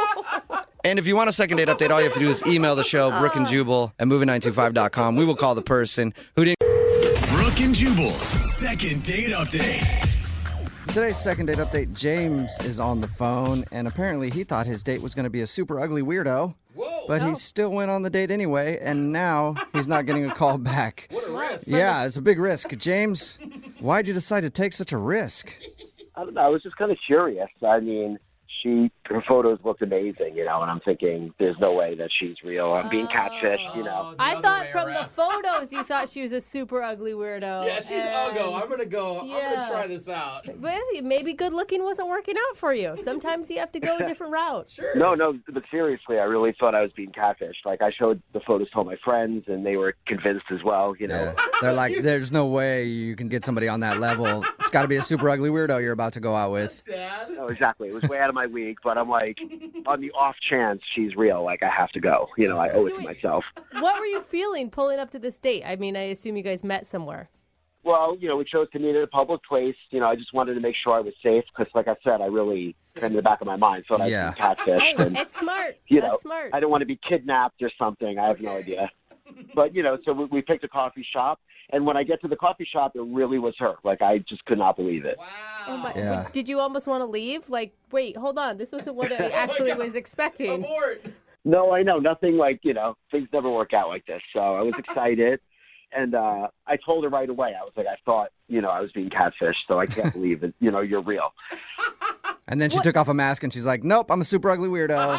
Gotcha. Yeah, exactly. She ripped it right off. And then. What was her response when you told her you thought you were being catfished? She laughed. Her photos are a little too good, and I guess she probably, I don't know if she gets that often. It's probably a compliment. Yeah. No, but yeah, so I told her, when I told her that, she actually told me she was flattered by that. So Yeah. that was cool. I mean, if somebody was like, man, your pictures are too good online. There's no way you could look like that in real life. I'd be like, well, one, I'd be like, that's true. I don't. You get that a lot. But I would, if I did look like that in real life, I'd be like, yeah, thanks. I appreciate that. I'm that good looking. What's her name, by the way? Anna. Anna. All right. And how was coffee with Anna? It was nice. She was laughing at my jokes, so that was cool. Nice. And things were going well. And finally, we finished coffee, and it was that, time to do something else. And I suggested that we explore the city and just, walk around and kind of hang out. And she agreed? Yes, she agreed.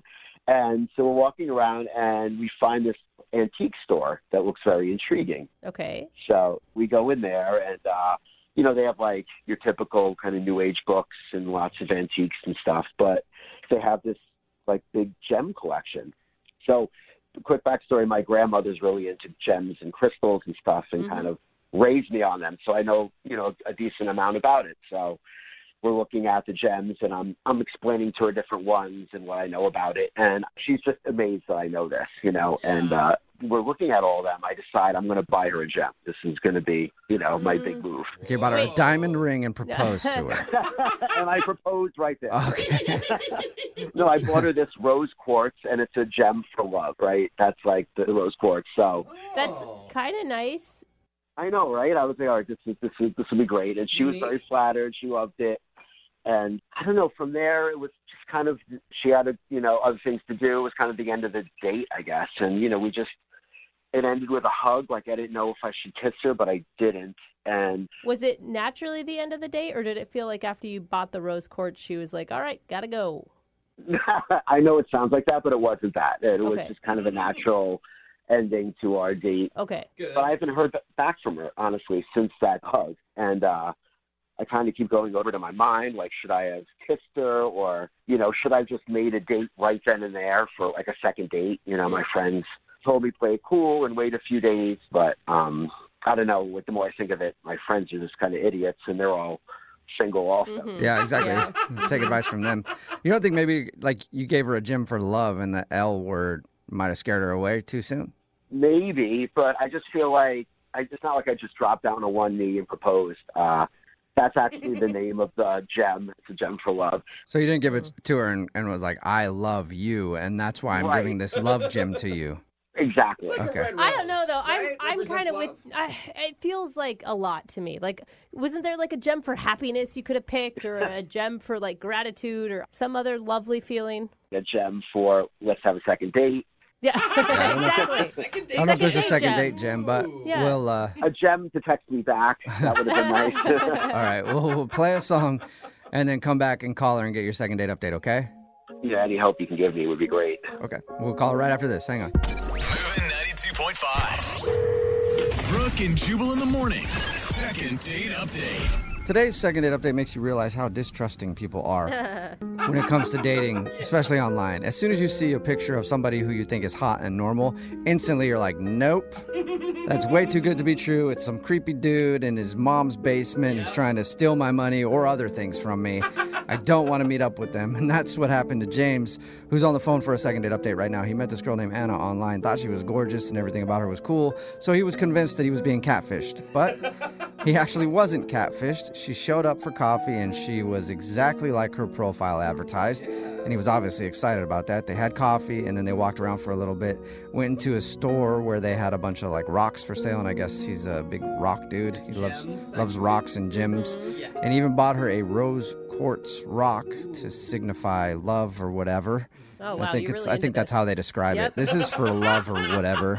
God, you're so romantic. And they had a hug, ended the date, and he hasn't heard from her, and he's not sure why. The one thing I didn't ask you, James, you were, shocked that she looked like her pictures. You looked like your pictures too, right? Yeah, of course. Okay. And I mean, I still just can't get out of my mind. Like, what did I do wrong? Mm-hmm. I mean, do you think I should have just kissed her right there when I gave her the gem? What do you think? I mean, I would have had to have been there. Yeah. I'm going to go with overkill. Yeah. Like the love rock and a kiss, it felt... Right. Yeah. I mean, if you're worried that the rock did too much, the kiss would have really pushed you over the edge. I mean, so you think I should have kissed her before I gave her the rock? Yeah. I think you should have kissed her as soon as you found out that she wasn't catfishing you. Just, oh, thank God, and then kissed her. Well, I'm going to dial her phone number right now and see if we can figure it out for you, okay? Okay. All right, here we go.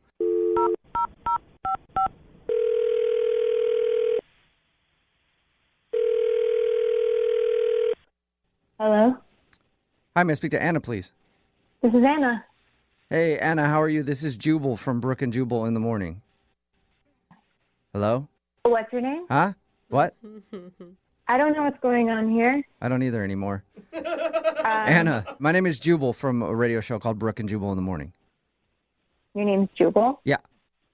Have we met? No, not until now. Nice to meet you. Okay. Why are you calling me? Well, I'm calling you because we do a segment on our show called the Second Date Update. Have you ever heard of anything like that? I think I've heard of it, but I've never listened to it. Okay. Well, what it is if you go on a date with somebody and then end up not calling them after, they can email us to get you on the phone and ask what happened. And we got an email about you from a guy who listens to our show. His name is James. Okay. Okay, and James told us that you guys went on a date and he really enjoyed going out with you, but now you're not returning any of his phone calls or text messages. Yeah, I'm not trying to see him again. I think you've made that point clear, and that's really not why we're just trying to figure out why he is confused. He wants to know if he did something wrong. Do I have to give you a reason? I mean, there's nothing I can take from you if you don't, but we would like it. He would like a reason. I guess I can tell you that James's dating profile is, it seems really sneaky. Sneaky? Sneaky and very misleading. What did it say in his dating profile? We've never seen it. I'm being really honest. I feel like I was catfished. I feel like you were catfished? That I was catfished, and he even brought it up on the date that he was afraid that he was going to be catfished because I seemed too beautiful in my photos. Okay. But quite honestly, I felt like I was being catfished. Did he look different or something? Well, no, he looked the same, I would say, in his photos generally. But the main part of his profile says that he's a real life rock star, and that's the thing that attracted me to him the most because I love rock and roll. It's my jam, and I thought, great, somebody else who has that same craving for it. So you thought he was a big music lover? Not only did I think he was a music lover, but from that quote, I just assumed that he was a rock star, that he was actually in a band, And I get there, and he's just another average polo-wearing Joe Schmo. Okay. So wait, did you ask him? I mean, did you ask him, are you in a band? Did you ever discuss that? Yeah, I tried to bring it up a little bit, but this guy, I don't know if you know this, he's a rock fiend, like an actual gravel earth rock fiend. Well, we did talk to him, Anna, and he told us that he loves like gyms and things like that. Oh, yeah. He absolutely is in love with gems. I think more than he probably would be with an actual person, which is where I felt so misled. And I'm thinking this guy loves rock and roll. He's a rock star, an actual rock star. No, he just loves rocks. Okay. But Anna, can't you find the humor in that? That's pretty funny. You know, it's funny, but I'm just not into it. Okay, so you're not interested in dating a dude who is literally into rocks and could not be- rock and roll. Yeah, I was hoping he would be into music, but instead he just gave me a pink rock, and so that's why I don't want to see him again. Okay, cool. Thank you. Yeah, it does make sense. And you know what else, Anna? What? James is actually on the other line listening and wants to talk to you. Oh, my God. Are you serious? Yeah. How rock and roll is that, huh? Surprise. He's a loose cannon. James, are you still there? I'm still here, yeah. Hey. I still can't believe this. Adam, how come you just didn't tell me this? How come you're putting Rockstar on your profile when you don't know nothing about rock and roll? It's really misleading. Not to my followers, not to the people who love rocks like I do. I mean, it's very serious. But you don't think that that's kind of like that badass, edgy lifestyle that you're looking for, Anna? Oh, no. I don't. You have to admit, all right, sure, I'm not a rock star in the way you thought. Yeah, I'm not some guy who takes drugs and plays guitar, but you have to admit. When did I ever say that? Yeah, I mean, all the rock stars take a lot of drugs. You know that. You have to. You have to take drugs in order to be a rock star. Yeah, exactly. I don't think their guitars even turn on if they don't take drugs. But you have to admit, we had a connection. I mean, you didn't feel that? I mean, I have nothing to admit, James, because I didn't feel that. So you trying to tell me the way you looked at me when I gave you that rose quartz rock, I mean, that was fake? Oh, no. That wasn't fake. That was just me extremely shocked. Oh. And shocked Wow. not so much in a good way. I don't know how you can say that. I bought that for you. I mean, that cost $18. Oh my God, I thought it was way Yeah. more than that. $18, Anna. Come on. Wow. James, I think you should start investing in something that is worth $18. Maybe, like a guitar stand or something Right. else. I think what you should do is find someone from your large following and that equally loves rock, because it's not for me. Listen, I'm going to put everything down on the line here. I've never dated anyone as good looking as you, and I'm not going to stop, And I can help you get your rocks off if you give me a chance. Oh, that's a little rock and roll, James. There's some rock. See, Anna, there's some edge to James. I think he meant it. He loves his puns. Hey, you never know. You could unleash this rock man and... Rock? Yeah, he could rock your world. Doesn't even sound sexy. Exactly. Oh, my Just God. give me a chance. And like I told you, on the date, I actually do play an instrument. It's the oboe, and I could get you in kind of a rock and roll mood, if you want. Well, Anna, what aren't you getting here? This dude is definitely rock and roll. He's full of rock puns. He plays an oboe. Honestly, I think you should give him a chance, Anna. What's wrong with just one more date? He sounds funny. He has confidence. I mean, that's a rock star. Well, then maybe you should date him, and you found all the best characteristics about him. Well, first, let me ask you, taken. Anna, would you like to go on a second date with James? We will pay for it. I'm going to tell you straight, James. I'm really not feeling the rebel rock vibe, and I prefer the rock and roll vibe. So I'm going to have to pass. Oh, man. Oh, that's too bad. I'm telling you that I'm not a drug addict who plays rock and roll. I love rock. Not looking for a drug addict. Yeah. Anna's looking for more like a band dude, not necessarily just a straight up drug addict.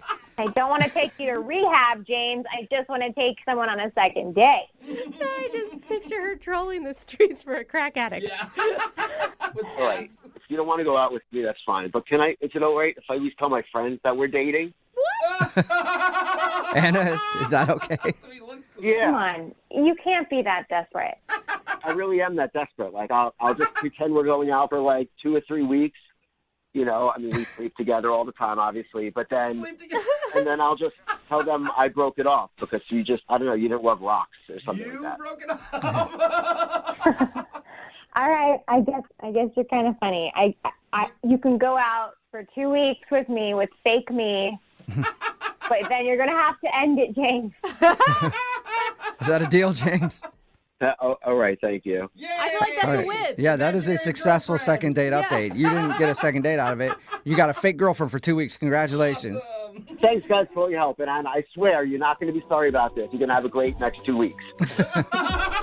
Brooke and Jubal in the morning. The text in at 78592 says, the guy sounds like a rock star to me. If you missed today's second date update, James and Anna went out for coffee after they went to a rock store where he bought a rose quartz rock for her, which is supposed to symbolize love. And he wasn't wondering why she wasn't calling back. When we got her on the phone, we found out the reason she wasn't getting back to him was because when she met him, she thought he was into rock music because on his profile, he called himself a rock star. And he is a rock star. He's just into actual rocks. Yeah, play on words. Yeah, she felt catfished by James, especially because he calls himself a rock star. You know, though. And she said that he's not a rock star at all. He admits that he's not edgy, and Anna thought that he has a huge following online because of rock music. And he was in a band, but he's not in a band at all. He just likes rocks a lot. Even if it doesn't work out with his fake girlfriend, Anna, because now they're going to be fake for a couple weeks, he's got a lot of options on our text board. Yeah. People are into the rock star, like when you're using rock literally, too. And he was funny. People are like, he's actually a really funny guy. I'm not worried about him. So he'll be all right, I think.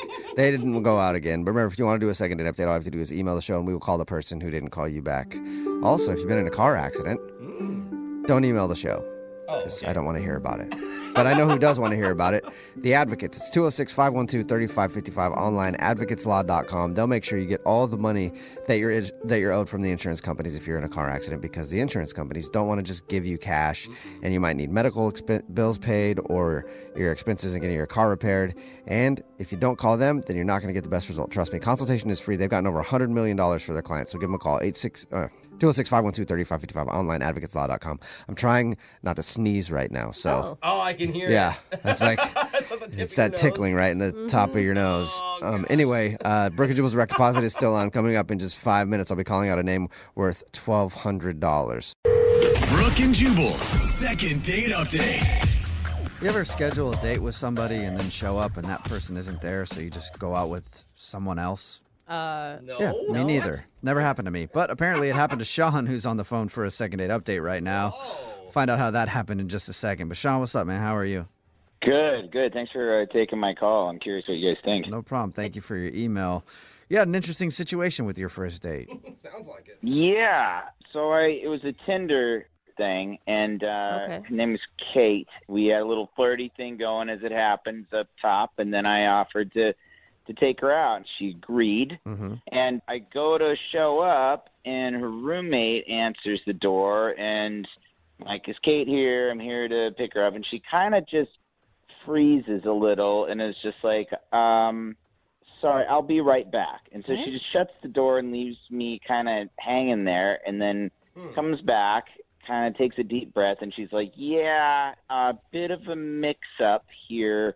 Kate's actually out with another guy. Whoa, that's a lot of information. Why wouldn't you just, horrible roommate, why wouldn't you cover for her? Yeah.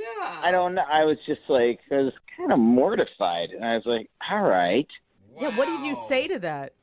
Yeah, you don't really say much. I was kind of kicking my heels a little bit, just kind of like, yeah, what do you do? And she goes, I'm not up to anything. Maybe we could just hit the bar down the block or something. Dude. What? And I'm like, no, I don't want this like a pity date or something. Like, she legitimately felt bad for me. Like, I was She's like, oh, you should be dating somebody. I'll go out with you. So I kind of reluctantly agreed. Okay, and, but I mean, you were attracted to her, so you agreed, right? Yeah, she was cute. It's like a blind date, kind of. Okay, well, what happened? Well, we went to the bar and we had a few drinks, but she couldn't get off this, like, I'm so sorry. Oh, God, that's so awful. Like, I kind of really wanted to forget about it. Yeah, that'd be annoying. Yeah, you're like, do you have to keep harping on it? Can we just hang out and you not remind me that I was just stood up? You're drinking like cheers to you being so poorly stood up. That is lonely. Yeah. So I was doing what I could to kind of change the subject, and she would just go right back and be like, again, I'm so sorry. And I'm like, yeah, okay, it's fine, you know. Yeah. And then she even said, I bet Kate's not having as much fun right now as she would be with you. Like, I'm sure the guy that she's out with is worse or something. It's worse. I mean, I was going to say that's a nice compliment to be like, she was complimenting you, like, you're fun to hang out with. But if she put it that way, like, maybe that guy's worse than you. It would be hard to be worse than you, but maybe. Like, you're pretty bad, but God, you should see what she drags home from Tinder. Yeah, I mean, Kate is terrible taste. Yeah, God, Kate. I mean, I thought that this woman was like, I don't know, maybe attracted to you, and that's why she offered. But it really, I mean, I think you're right. It really does sound like it was out of pure pity. Well, it did get better from there. In another attempt to change the subject, I asked her if she wanted to play a game. Oh. And she perked up and she was like, sure. And I was like, all right, it's called Put It in the Hole. That game? It's on a first date. Yeah. Too. And it's not a very complicated game. You just take whatever bar food is near you and you throw it in each other's mouths and you get a little further and further away. Oh. Okay. And the people sitting around you hate you because they keep getting hit by pretzels in the head, but that's cool. Hate is an understatement. We cleared the bar out. All right. So it's just you and her playing Put It in the Hole in the bar. Jesus, sounds so bad. And just like screaming if you get it in the hole, like, yeah! Like you won the Super Bowl. Right. It turned out to be like a totally like fun activity that we had because we were drinking and we were laughing and we were even like having a conversation about real things like while we were hurling food at each other. Dude, that's cool. And so, I mean, it turned into like we're having the time of our lives in this really weird way. So I got it in my head to make a move on her. Uh-oh. Okay. The way you worded that sounds like it didn't go over well. Well, I don't know. So she caught one, right? And I was like, I don't think that went in. Let me look. And so I approached her, and then when she let me look in, I kissed her. Oh. So you kissed her like gaping open mouth? When she wasn't expecting it? Kissed her hole? Yeah. Yeah, her mouth hole. Yeah. All right. Did she like that? She did. Awesome. So the night goes on, it gets a little fuzzy, and she wants to go home, and I'm like, I gotta not try to like take her home at this point, even though it kind of goes against everything. Yeah. Right. And so I took her home. There wasn't a kiss at the door, but we were laughing, and I was like, I should go. And the next day, I texted her once and I called her once, and I heard like absolutely nothing. And I thought after a date like that, I would totally hear something. Oh. And I don't know if she was like felt like she was stepping on Kate's feet or like I don't. It's just so weird that a night like that, I'm just getting like ghost. Do you think maybe the roommate that got mad at her for going out with you? Well, that is the theory that I just said. So good job. Okay. Yeah, but I Note feel to like, self: pay attention more. I don't know. Kate didn't care enough to even be there when you guys were supposed to be on a date. I don't think that she'd be that territorial. Yeah, she sounded like it And has great chemistry. I don't know. I just see her like if the roommate came, saw you at the door, then said, "Hold on, I got to check," and then goes back. She obviously, I feel like, checked in with Kate somehow. Yeah, I think so, but I don't know for sure. All right. Well, I'll play a song and then come back and call her and get your second date update, okay? Awesome. All right, hang on. Moving 92.5. Brooke and Jubal in the mornings. Second date update. Right in the middle of a second date update, and if you're just joining us, Sean is on the phone, and he was supposed to go out with a girl named Kate, but that never happened. He showed up to Kate's apartment, and she was actually out on another date with a different dude. So he ended up hanging out with her roommate. Sean, what's her name, by the way? We never got the roommate's name. Chelsea. Chelsea. Okay, so he ended up hanging out with Chelsea all night. He said that they had a really good date, but now she's not calling him back. Sean, have you thought about the possibility that maybe you got catfished? Oh, wow. I didn't even think of I that. have entertained that. It just doesn't add up to that, but I guess it's possible. Like fake pictures and everything else, and then you show up and she acts like she's the roommate. I don't know why. Right. But Really smart. But why would she catfish you and then not call you back? I don't know. Like, that's pretty rude. You get stood up. Yeah, she would have just not gone on the date if she wasn't interested, right? Right. I mean, I don't get why to set up that whole sting and then do it this way, you know. Well, it's shrouded in mystery. Hopefully we can figure it out for you. I'm about to call. Chelsea's the one we're calling, not Kate, right? Yeah, I did. I never went out with Kate. Yeah, I know. Yeah. I know. I'm just starting to get names confused now. That's more for me than for anybody else. All right, so I'm about to call Chelsea right now and find out why she's not calling you back. You ready? Yeah. Okay, here we go.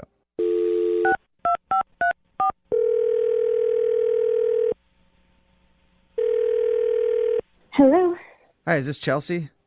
this is she.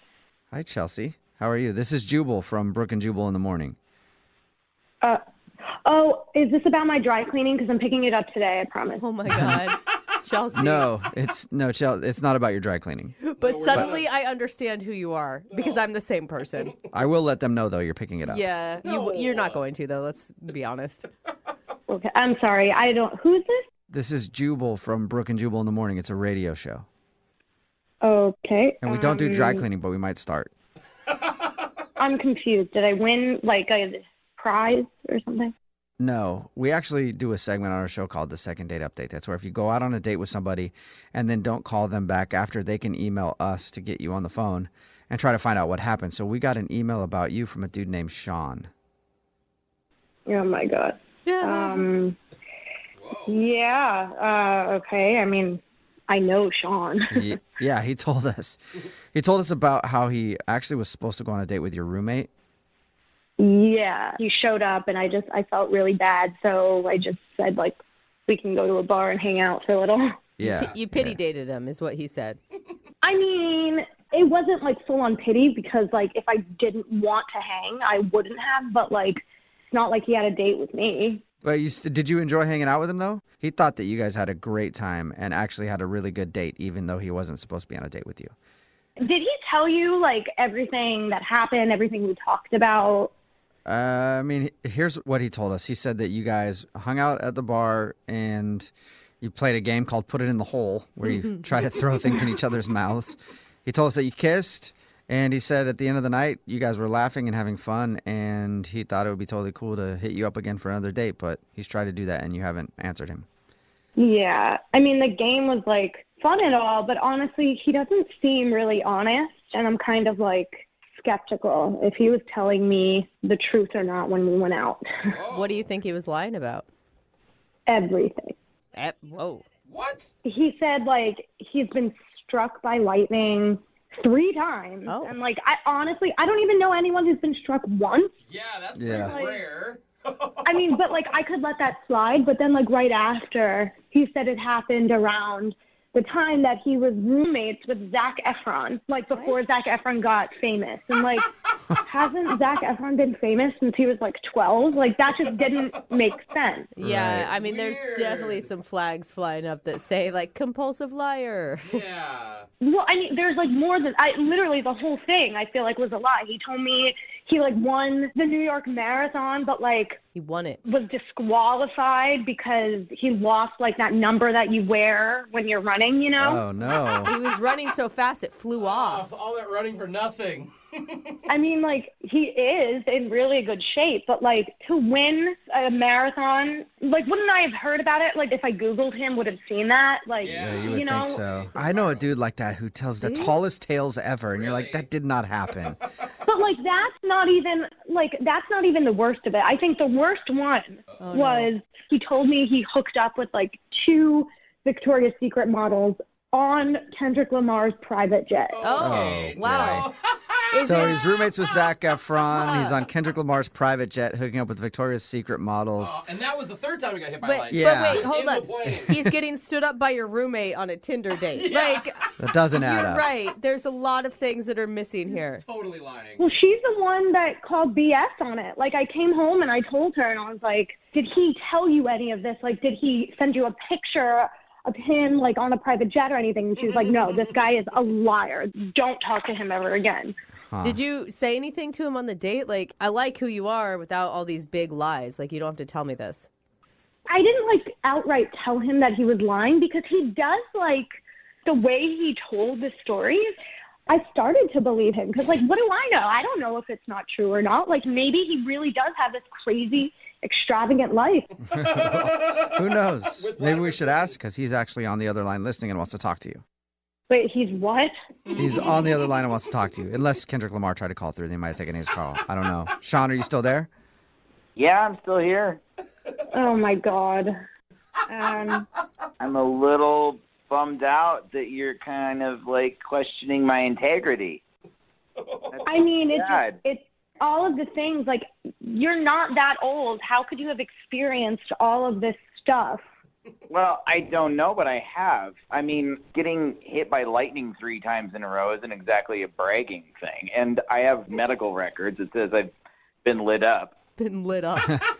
I mean, they do say, don't they say, like, once you get hit once, you have a greater chance of getting hit again? Isn't that what Well, the you step? don't have to convince me that's true. Aren't you, like, supposed to have marks on your body when you're hit by lightning? Like, I must have passed through me in a way that just jolted all my organs for a second. I'm having a hard time because you are believable, and you did stay on the phone through all of this. Like, if you were a big fat liar, I would think you would have hung up on us by now. Like the Zac Efron thing, he was shooting in the area. I'm very good friends with his friend. He stayed at my place for a week. That does count as a roommate. Okay, now so I'm starting to Zac believe. Efron slept on your couch for a week or something like that.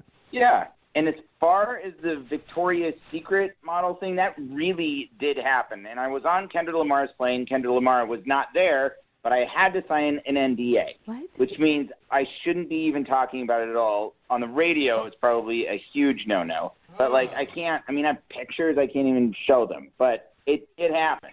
why do you have pictures of you hooking up? Everyone has their phones out and stuff. So people were filming you hook up with the Victoria's Secret models in Kendrick Lamar's plane?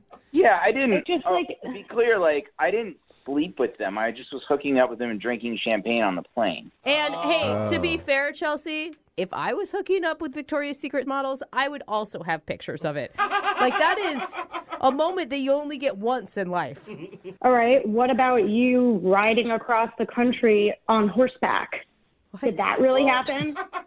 Okay, that story is slightly different. Yeah, I rode across country on horseback, but what I didn't tell you is that I rode back as well.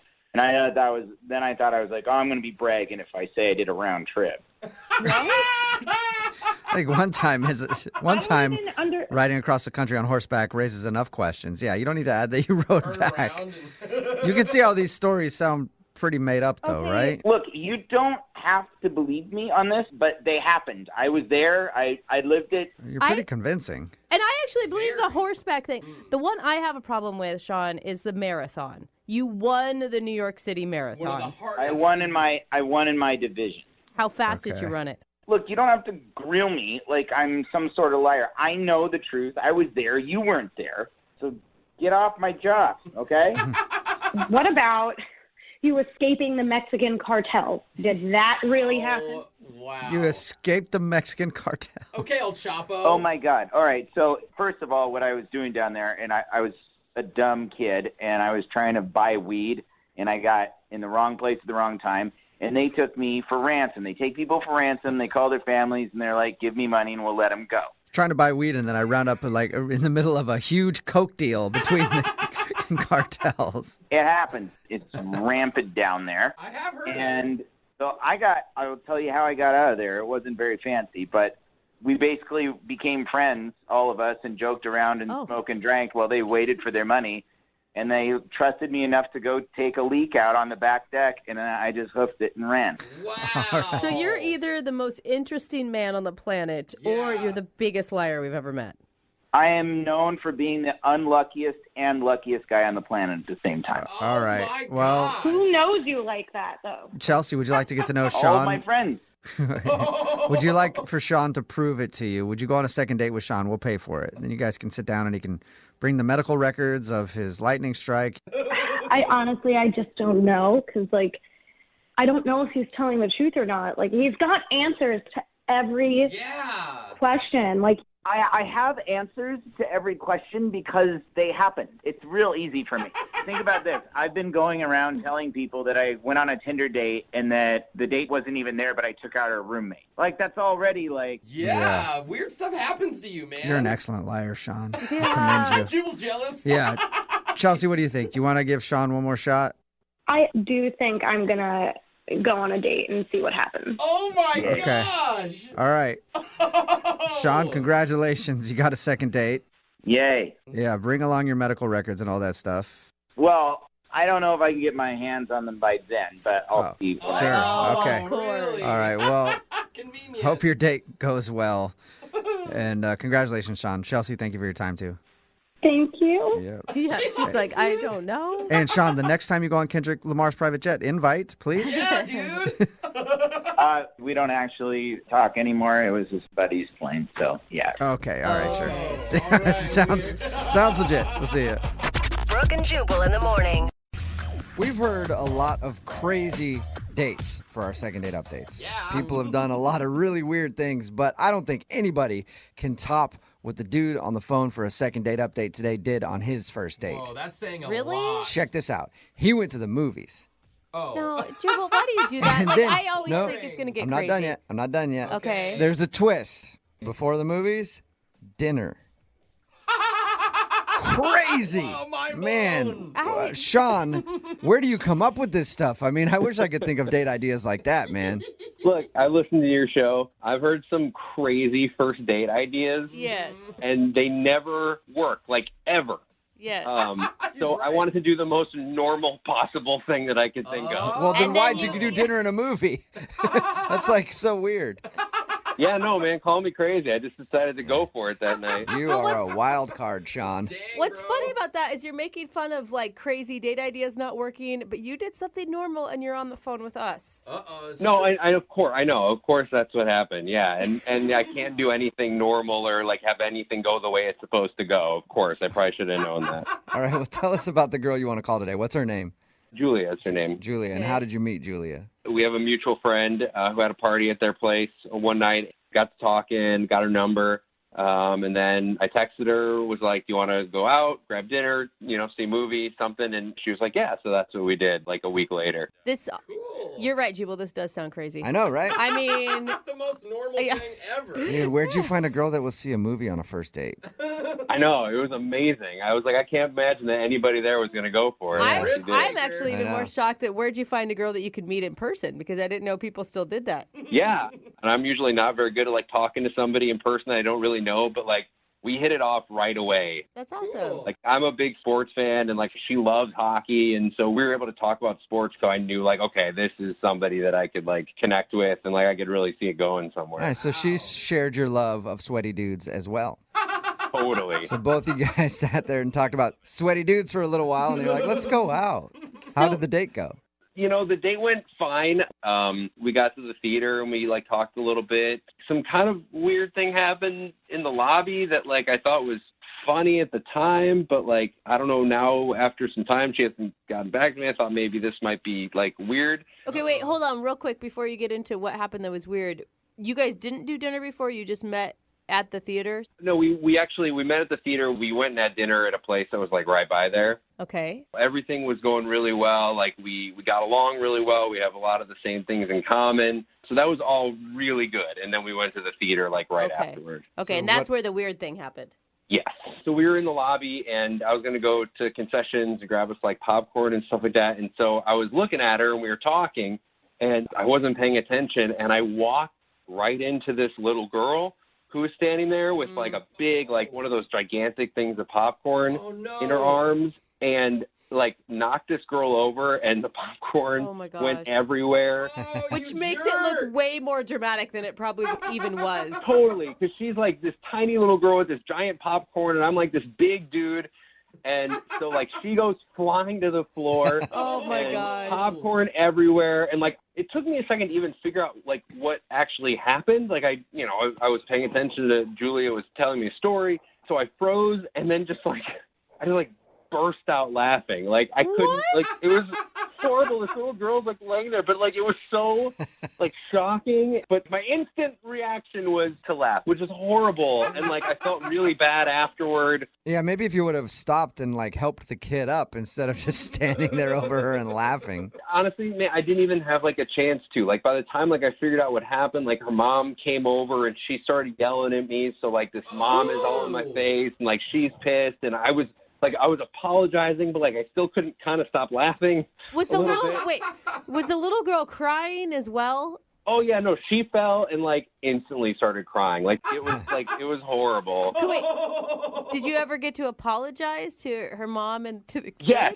totally. Yes. You know, I was like, I'm so sorry. It was an accident. I tried to help her up. She didn't want me to touch her. And I eventually, I went to concessions and I bought a new popcorn for her. And you grabbed it and you poured it out in front of her and just laughed at her some more? No. Then I was done laughing at that point. I got her the new popcorn. You know, I said I was sorry a million times. And then, you know, we went into the movie. The movie pretty much started, right when we got in there. So we really didn't, talk after that. Okay. And were you the only one laughing, or was Julia laughing with you? She was not laughing. Okay. Oh, that's where you went wrong. How did the date end? Afterward, we came in separate cars, so she went off in her car, and then I went home, and I've tried her, I think, 2 times since then and left her a message, and I just never heard anything back from her. Okay. And you think it's got to be the fact that you assaulted a child? It's probably not. Hold on. Let's not say on the radio assaulted a child, that I assaulted a child. It was a total accident. For accuracy, I think it was the laughter of assaulting the child that really... Who knows? I don't know. Well, we'll play a song, come back, call her and get your second date update and see if it was the fact that you beat up a kid on your first date. All right, we'll do it next. Hang on. Moving 92.5. Brooke and Jubal in the mornings. Second date update. If you're just tuning in to today's second date update, normally this is the time where I do a big intro and embellish the story about what happened on the first date. Maybe make a few jokes. Well, this one doesn't even need it. I'll just recap what happened. Sean took a girl out to the movies, and then he ended up knocking over a little girl, spilling her popcorn, and then laughing in her face. And now he's wondering why he's not getting a call back. You don't feel too good about that recap, do you, Sean?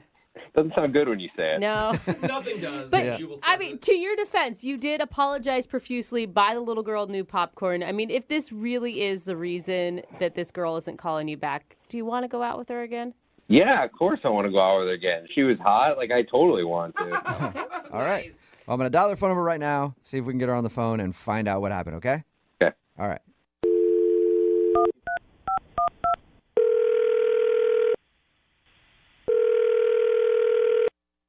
Hello? Hi, can I speak to Julia, please? This is Julia.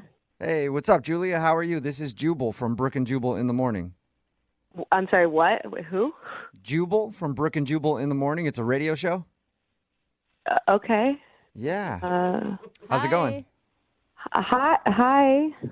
Any idea why a radio show would be calling you? Not really. What do you think of the Bahamas? Wait, a trip to the Bahamas? No, I was just asking your opinion on the Bahamas. It's just a I'm calling you polar because you actually went out on a date with one of our listeners, and they emailed us to get a hold of you. Wait, but what about the Bahamas again? Oh, I was thinking of booking a vacation coming up. I was just asking your opinion if you'd ever been. But let's get to that later. We do a segment on our show called the Second Date Update. That's where if you go out on a date with somebody and then end up not calling them back after, they email us to see if we can get you on the phone and find out what happened. And you recently went out with a dude named Sean. Oh, yeah. Yeah, Sean. Yeah. And Sean emailed us because he says he took you out to dinner and a movie and he thought everything was great, but now you're not returning any of his phone calls or text messages. Yeah. I mean, did he tell you guys what happened on the date, or it was kind of embarrassing? Do you mean when he punched the kid? He didn't punch the kid. When he knocked the little girl over and the popcorn went everywhere. He told us that part. Yeah, that was pretty bad. Everyone was staring. We were sort of the center of attention in the lobby. Oh, no. He also said that his first reaction was to laugh, so it looked like he was laughing at this little girl. Yeah, he was laughing hysterically. He couldn't get it together. And the mom was angry and screaming at him. Whoa. It was not good. Did you think he was a bad person for laughing? like not a bad person. That's a bit extreme, but it definitely was not the right reaction. He's like laughing in the face of this crying 6-year-old, and I'm looking at him like, are you serious? Stop. Yeah, I can see how that would be a little unsettling. Yeah, so I kind of put a damper on the whole thing because we were having like a really good conversation right before that happened. So. Yeah, I can see that. So is that it then? Is that why you don't want to call him back? No, that's like not all that happened. Did he like talk to you at all about like once we went into the movie? There's something worse than him laughing at an injured 6-year-old? To me, yeah. What? Yeah, what's worse than that? Like an old lady? Well, no. He's just throwing elbows at everybody in the theater? Like, what's he doing? No, he didn't do anything to anybody else. But he did something that, for me, I thought was way more inappropriate. When we like got into the movie theater, the movie started, like lights were down, everyone was quiet because they were watching the movie, and he like kept talking about what happened with the little girl. Like he wouldn't let it go. Oh, he was talking to you? Yeah, he was like leaning over to me during the movie, being like, her mom should have been watching her. Why was she like even in my way? And like blaming the little girl for it. What? No. So what I wouldn't have had to knee her in the forehead if she wasn't like standing in front of my knee. Yeah, no, really though. He was completely blaming her. And then was saying that I was distracting him with like a story I was telling right before. He said that like I distracted him from the little girl and like it was partially my fault. Wow, so he blamed her and you. What did you say to that? I mean, I wanted him to just be quiet. So I was just like, yeah. And I wasn't sure if he was like joking. But if he was joking, like I did not think it was funny. Yeah, well, he obviously has a weird sense of humor. With the whole laughter to begin with. So, I don't know, maybe benefit of the doubt, he was being sarcastic? Maybe he was trying to make a joke, like lighten the mood and was embarrassed. I don't know. But, I mean, he was blaming everybody else for it. Wow. Okay, so Yeah. so you just thought basically he's a jerk and you don't want to see him again. Yeah, it was just a turnoff that he wouldn't, like, take responsibility for what he did. And I don't... Julia, Hello? that's interesting. Hello? Sorry, what's going on? Oh, Julia, I forgot to tell you, Sean is actually on the other line listening to this conversation. He wants to talk to you. Serious? Yeah, he is serious. I'm right here. Okay. I mean, you get that that's like obnoxious behavior, right? Well, first of all, when we got in there, like, we were totally having a great conversation. And then after that happened, and, like, I did all those, like, nice things to these people who, like, shouldn't have been screaming at me in the lobby. Like, you totally, like, were giving me the cold shoulder and, like, not talking to me. So I was, like, trying to tell you that, like, it was not my I wasn't fault. talking to you because we were in a movie. I was talking about before the movie even started yet. Like, before, like, during, like, the preview and stuff like that. Like, you totally, I like, liked the stopped talking to me. Yeah, usually people stop talking at the beginning of a movie, Sean. Well, look, the point is, like, I think she thought that I was, like, this horrible person for doing this. And, like, I wanted her to know, like, first of all, this little girl is just standing there in the middle of the lobby. Like, where is this mom? Like, she came out of nowhere and started yelling at me, but, like, watch your kid. Wait, that's like... Do you, like, hear how you're coming off right now? You were there. I mean, you were there, right? You saw that she was nowhere to be seen. Like, she just let her kid walk around. Kid. She's not, like, to blame for you running into her. I mean, what was I supposed to do? Like, go over to her and be like, hey, little girl, you are in the way. Can you just, like, get up and move? No, but I thought maybe, like, when the mom just started screaming in my face, maybe you would, like, come to my defense, considering I was talking to you and looking at you when it happened. So wait, that was Julia's fault that she didn't defend you against an angry mother as well? You just stood there. Oh my God! You Yeah, don't Julia. take responsibility for anything, do you? Yeah, what are you doing, Julia? Gosh. See, that is exactly what I'm talking about. No responsibility, blaming everyone else for the whole thing. It literally wasn't my fault. Like, I was looking at you, and the little girl was in my way. There was nothing about that was my fault. Everybody else around me was making that happen. Julia, I think he sounds like real relationship material, and that getting into arguments with him down the road is going to be just real fun. See, this is exactly why I wasn't responding to his text to begin with. I can see.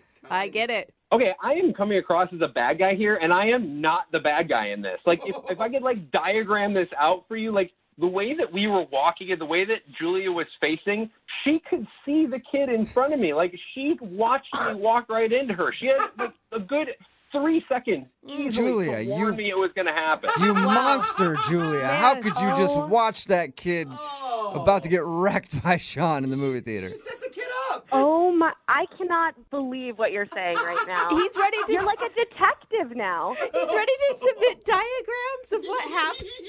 Sean, just apologize and leave it at that. I don't get why you can't do that. Okay, fine. I will apologize. I apologize that Julia didn't see this person and tell me that she was coming and then make me look like this crazy monster who, like, assaulted a kid. Awesome. Okay, then. On that note, I think I need to ask you guys if you'll go out again on a second date. Julia, would you like to go out with Sean again one more time? We'll pay for it. No, thanks. Not even if you pay for it. Of course you would say that. She's a monster. Yeah. Sean, I'm sorry, man. No second date for you. All right, well, you know what? At least we know who's to blame, and it's not me. It's Julia because she can't see the big f***ing picture. Yeah. Get with it, Julia. Damn it. Brooke and Jubal in the morning. Text in at 78592 says that 6-year-old girl was such a jerk. I know. Ruined everything. Yeah, those kids. Talking about today's second date update. If you missed it, Sean wanted to call Julia. And Sean said they were out on a date. They went to the movies, kind of a normal date. The weird thing that happened, though, was while he was talking to her, he ran into a little kid at the theater, and she spilled her popcorn and started crying and stuff. And then his first reaction was to laugh because he was nervous, and I guess that's what you do. And he thought that might have made the date go bad, and it kind of did. That wasn't the main part, though. After that, he started blaming the kid for it, for being in his way, and saying that the mom should have been paying attention to the kid, and just kind of blaming everything on everybody else. Well, he even got to a point in the second date update where he blamed Julia, his date, for not warning him that the kid was in the line of walking. Yeah. Somebody else texted in at 78592 and said he sounds like the kind of guy that gets caught cheating and is like, it's not my fault. Like, she hit me up on Instagram, and then I responded to her. And then I set up a meeting, and she took her clothes off. What do you want me to do? It's your fault. You haven't been paying attention to me. Yeah, seriously. If you would like more of my photos, then maybe we wouldn't have this problem. So they agreed not to go out again. Good. And he's probably blaming her for that, not him. She is. Remember, if you want to do a second date update, all you have to do is email the show, and we will call the person that didn't call you back. Johnny Knoxville here. Check out For being a little kid, you're in school, and you're coloring something in your coloring book, and then you see the girl that you like. And you know that she's coloring something too. Yeah. So you walk over to her, you figure it's a good opportunity to bond over something. Yeah. And then you look at what she's coloring and you say to her, that's terrible. You're the worst colorer in this class. You should stop right now. Mine is way better. No! Hoping that you could just break her confidence down enough so that she would like you. That is actually how little boys do it, which Apparently. is strange. That's still a thing in the adult world. Yeah, also not surprising. Because Jared sent us an email to do a second date update today, and apparently he met the girl that he wants to call while coloring. What? Jared, how do you meet a girl while coloring? Well, my buddy Robbie told me that there was a meetup group at a local bar, and he said, we should just get wasted and start coloring. It's a great way to meet chicks. And I thought, well, okay, why not? You went to one of those adult coloring nights. Yeah, I mean, there's adult everything now. There's like adult camps, all these things we did when we were kids. Now, I guess my generation, we're doing it as adults, but just getting drunk, and it's a lot more fun. I'm guessing you were the only men there. We weren't the only men there. We may have been the only degenerates there, but there were other men there. And did you hit on her the same way that I described? You walk up to her and just rip on her coloring abilities a little bit? I did not rip on her coloring abilities. I saw her at the bar. I walked on over to her, and when I was getting my pint, I looked over, and she was actually drawing a pretty amazing dragon. Oh. This actually sounds like it's more fun than I thought. He's wasted. There's a dragon. She was drawing this fantastic-looking dragon. I just knew this chick was an artist. She had tattoos on her and stuff. She definitely knew what she was doing. You're like, wow, you can stay in the lines, ma'am, and that is a turn-on to me. So how'd you strike up a conversation with her? Well, I looked over to her and I said, "That's a nice dragon you've got there," and she looked at me a little funny. And I said, "Could you help me out? I'm not as good of an artist as you." So I asked her if I could borrow her purple. I ran out. What? Oh, nice. You asked to borrow a crayon? So you took her purple crayon home with you. No, I didn't take it home. I don't want to get arrested or anything. I didn't want to steal from this girl right away. Not right away. Eventually, you'll steal something from her, but not right now. Eventually. You guys sound like, you sound like you were pretty drunk. Yeah. Was she as Oh, well? I was. She was nowhere near as drunk as I was. She was maybe a little tipsy, but she was okay. She was more of a lady than I was a gentleman. Okay. Did it seem like she liked you a lot, though? It did. I mean, when we first started talking, it seemed like we were really hitting it off very well, and eventually I asked her if she wanted to go to a different bar that wasn't coloring. Then we could actually talk and get to know each other. And we went, and Wait, that night you guys did, or you went on a date later? that night we went out. We went to a different bar. Oh, nice. And how was the other bar? By the time we got to the second bar, we started talking about her job, what she does for a living, and maybe she was weirded out by the fact that I really liked that she's a glass blower. I mean, how many glass blowers do you know? I was really excited about it. I don't know any glass blowers. Cool. I don't know any either. Yeah, I thought that was the coolest thing in the world, and maybe I talked about it for too long or something. Did you get too excited about it? Creepy. I mean, I was talking to her about blowing glass, and I may have said like an offhanded remark about how good of a blower she is, or something like that. But All right. Yeah. it was a joke, though. Yeah, All right. she doesn't hear that all the time. And I'm sure she does. I was just trying to be cute. Did you guys hang out all night? We hung out for probably a good 3-4 hours. We probably left around midnight. Oh, wow. And it wasn't a hookup, though. No, I asked her if she wanted to do anything else or go back to maybe my place or something, and she said, no, maybe not now, but give me a call sometime. Okay, so Now, you're retelling this story, and you keep bringing up the fact of how wasted you were. Do you think you have an honest portrayal of how the night really went? Oh, definitely. I remember exactly what happened. I was a little too drunk at the first bar, but then by the time we got to the second bar, I thought, you know what, this girl's really cute. I should probably slow down and sober up so I can remember everything she's saying. Wow, that's amazing. That's responsible. That is. Yeah, never happened in my life. Anytime I've been drunk around a girl that I thought was cute, I'm like, I better get drunker so I can be smooth. Smooth like jagged rock. Yeah, I'm very impressed with you, Jared. So have you reached out and talked to her since that night? I have. I've tried to call her a few times. It's been about, I'd say, a little over a week since that date, and I've tried to call her a bunch of times, and she always makes up some excuse, and I figured I could use some help with this. I really like her, and I want to talk to her again. Okay, well, we'll play a song, come back, call her, and get your second date update, all right? All right, thank you, guys. Yeah, man, hang on. Moving 92.5. Brooke and Jubal in the mornings. Second date update. As the old saying goes, the way to a woman's heart is by making off-color remarks about her job. So Jared is on the phone for a second date update, and he's obviously confused why he's not getting a call back from a girl named Layla. They met at an adult coloring night at a bar, and they hung out for a little while. He thinks he's probably not getting a call back because he made a rude remark about her job. She's a glass blower by trade. And so he made a joke about that, and I'll let you use your imagination as to what he was talking about. Again, she's a glass blower, and he made a joke. We get it. And so he thinks that she didn't like that, and that's why she's not calling him back. We're about to get her on the phone. Jared, you ready? Yes, sir. And I didn't hear, Jared, after you made the joke and it obviously fell flat, did you apologize? She just, changed the subject. I didn't feel a need to apologize. I felt like we should move on. Okay. Right. You didn't keep going back to it, though, did you? Did you hear me, though? Yeah. I don't think so. She moved on to something else. We started talking about her tattoos. Okay, cool. All right, well, I'll dial her phone number right now, see if we can get her to answer and get your second date update, okay? Thank you. Yep, here we go.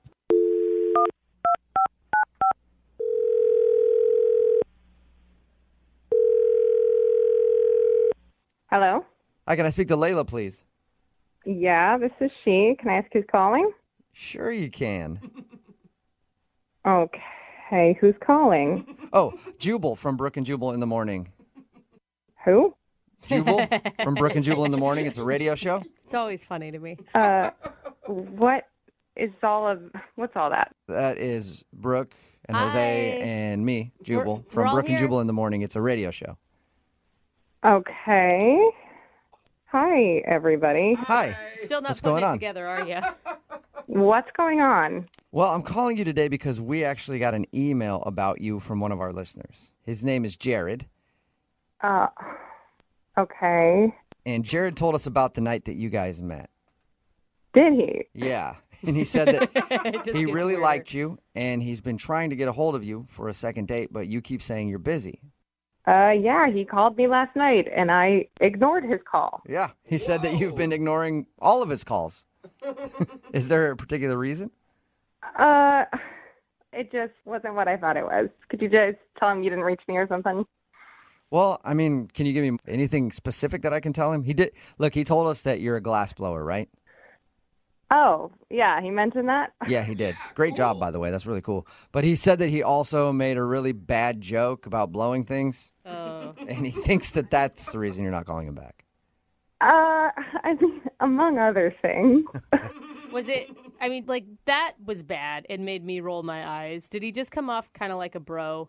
I mean, yeah, he was just really immature. Like, that joke, whatever, probably like 90% of the people that find out what I do make that joke, and then we move on. Right. But, like, I don't know. It got weird. Well, what do you mean immature? Like, okay, so he told you about all the coloring? Like, that was a coloring night at the bar? Yeah, he said you were really good at it. I am good, and I love it. It's relaxing to me. It's something that brings me joy. And we, at one point later in the night, like traded coloring books to look at each other's work. And I'm going through his and come across like a deer with female parts drawn onto it. Oh, that's good. So, Well, I would go with other female parts, Jose. well, what? Yeah, what are we talking about? What parts were drawn on it? Why do you guys need to know the specifics? I don't know. You're right. It's funny. I'm not going to tell you. You can Okay. use your imagination. So it was basically I like don't wanna a paint a picture. a deer-human hybrid that he had drawn. Yeah, a very inappropriate one. Okay. In a children's coloring book. And I started flipping to the next page and the next page, and every single cute, cuddly animal, I kid you not, had some sort of inappropriate addition. That's awesome. You didn't find that funny? I would have laughed. I mean, yeah, like 10 years ago, but I enjoy coloring. It really, like, it means something to me. I'm an artist, and, like, sorry, I'm not interested in dating a 12-year-old boy. Maybe he thought you would think it was funny, too, don't you think? Yeah, I mean, he kept looking over at me like, isn't this hilarious? As he's, like, going through my drawing. Like, it was so... Every single page that he's done it to, he's like, oh, man, this one, it's the same joke as the last page, except this one's on a rabbit. The other one was a beaver.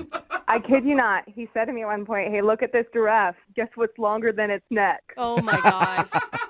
I'm not kidding. I still don't get it, though, because he said that you guys hung out for like 3 or 4 hours that night. Like, why? I mean, we did. It's not like there was anybody else there. Like, we were drinking and laughing and having fun. Like, I don't know. Honestly, it just wore on me. Like, over the course of the night, he kept calling me the glass blower. Like he was British. I don't even know. He was so excited that I was a glass blower and thought it was so, like, medieval or whatever, and just...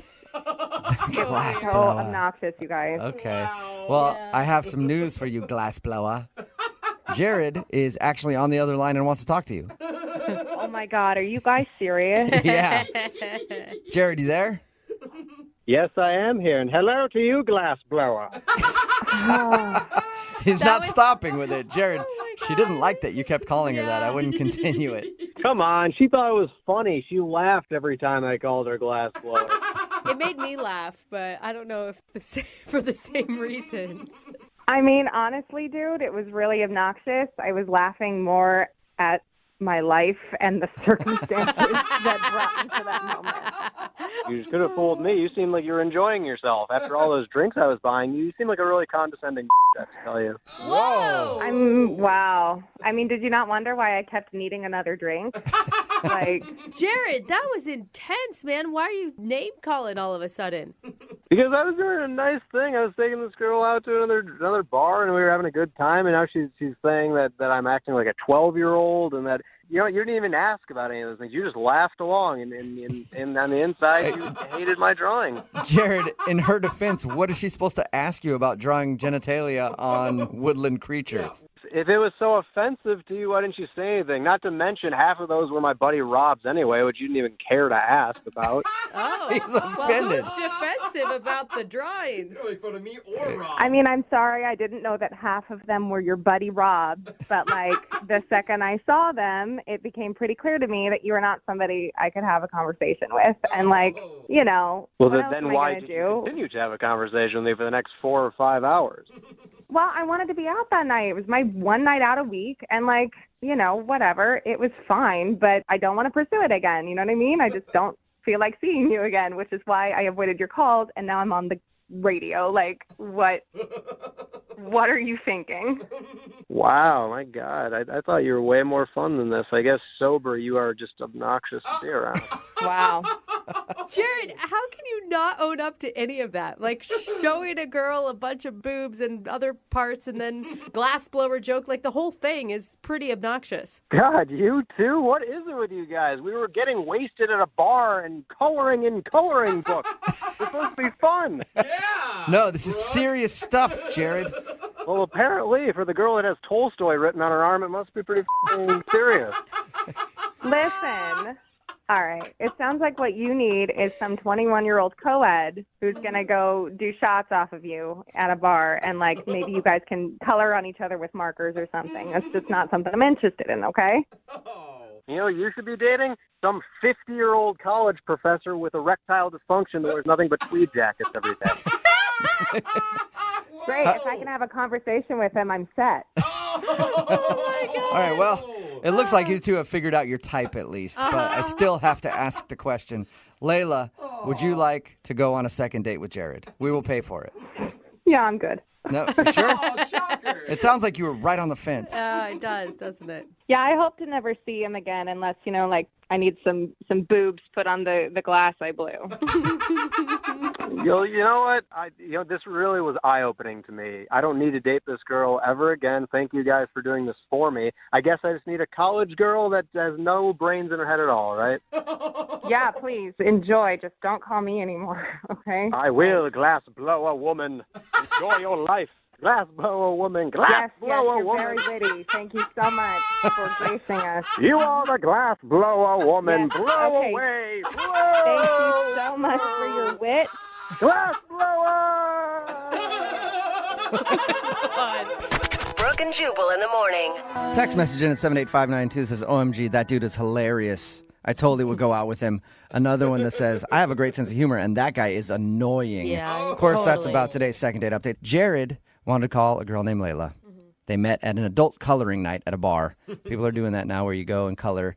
And she was a glass blower. That was the thing that impressed him the most. You can't even say it normal anymore because of him. Apparently, he loved the fact that she was a glass blower so much that he kept saying it over and over again. That was really annoying. But the reason that she really didn't want to go out with him was she looked at his coloring that he did that night, and he didn't really color anything. He just drew genitalia on all the pictures, him and his buddy, and she thought he was immature. Well, it's funny if you're hanging out with your drinking buddy. It's not funny if it's a guy that you want to date. Yeah. You know, like... Somebody else texted in at 78592 said, I just want to see his pictures. Yeah. I do too, actually. I'm really curious. Remember, if you want a second date update, all you have to do is email the show, and we will call the person who didn't call you back. Moving 92.5. Brooke and Jubal's second date update. So what happens if you go out on a date and then don't call the person the next day Okay.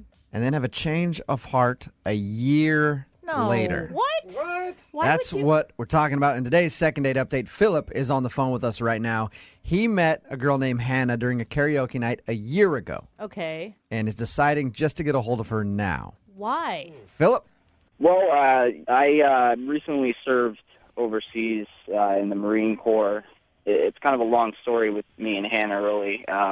Yeah, like you said, I met her in a karaoke bar, and, you know, I'm not a good singer or anything, but I just was so tempted to break the ice in some way. I asked her to do a duet with me, and despite my horrible voice, she put up with it and sang Summer Nights from Greece with me. Oh, that's classic. Nice. Yeah, it was awesome. It's actually an interesting story why you weren't able to call her back for a year. Go ahead and tell everybody what happened.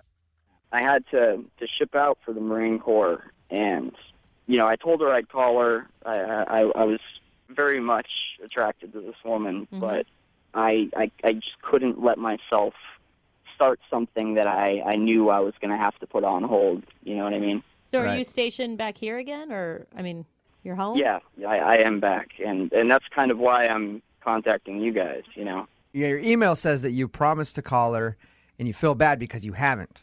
I do, but I need to let her know that I was doing that for the right reason. You know what I mean? Yeah. Wow. No, it's kind of sweet. I mean, it's like a little love story that could star some big celebrities on the big screen. This could all work out amazingly. Or she could be married and have 4 kids. You don't know. You never know. Oh, I mean, I hope that's not the case, but So since you've been back from serving your tour, have you heard anything about her? no. As soon as I got back and got comfortable, I realized something that I left behind. You know, the whole time that I was overseas, she was all I thought about the entire time. Wow. Are you worried that she's not going to feel the same? I mean, it's been a long time. I am worried. I have no idea what to expect in terms of how she feels at this point. I mean, it has been a while, and she probably thinks that I was rejecting her. What was it about her? Just the confidence of her. That was the biggest thing for me. You know, when she was up there singing karaoke, it was like she looked so comfortable. Like, it blew my mind. And I'm really awkward when it comes to doing stuff like that in front of big groups of people. But as soon as I went up there and shared the stage with her, it was like I felt like a completely different person. I knew. At any point after you met her, did you tell her that night, like, oh, I'm going to be leaving soon to go overseas? I wasn't sure what to say because I didn't want to ruin the moment that night. I didn't want to let her know that this was all for nothing, basically, because I'm leaving. I couldn't break it to her at that point. Yeah. So how did that end that night? I mean, you guys hung out after you sang together, and then what happened? You know, I didn't want to push things too far because I didn't want there to be a big emotional connection there, even though there wound up being one anyway for me. But, I mean, I kissed her, I said goodnight, and I told her I'd call her, and I feel really bad for not doing that. And you haven't tried at all since you've been back to get a hold of her? No, I haven't. But I heard from my friends about the whole second date thing that you guys do, and thought that might be a good way to find out how she really feels. All right, perfect. What we're going to do is we're going to play a song, come back, call her, and get your second date update, okay? All right, sounds good. Moving 92.5. Brooke and Jubal in the mornings. Second date update. Oh, it's the age-old story. Guy meets a girl at a karaoke night. Mm-hmm. Guy promises to call her the next day. Guy disappears for a year and now wants to reconnect with her. That's what we're doing right now in the second date update. Philip is on the phone. Philip met a girl named Hannah at a karaoke night about a year ago. Now, he is in the armed services, had to go overseas for a year. He didn't call her the next day, ended up leaving, and now he's back and wants to get in touch with her. Gosh. Philip, how are you feeling right now? To be honest with you, I'm very nervous about this. You know, I've been thinking about this for a while, and I'm worried that I screwed up. I don't know. I mean, you said you were thinking about her every day for an entire year when you were overseas. Yeah, there were points where I even considered trying to contact her, but I was just worried that it would seem weird coming out of the blue after one date. I don't know, but I do feel very strongly about her. All right, I'm going to call her right now, okay? You ready? All right. Here we go.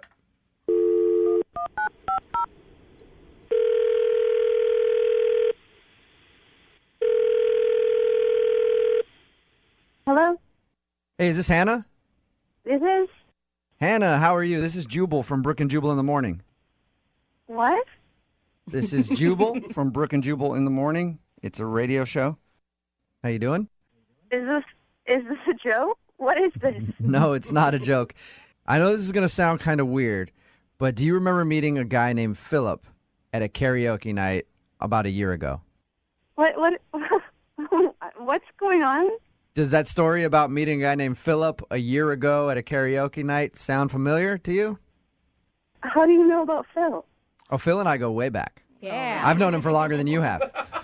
Phil is back in town. You don't know this, but Phil didn't call you after you met because he was leaving to go overseas in the armed services. Oh my gosh, he was overseas? Mm-hmm. But he has emailed us and asked us to get a hold of you. Why?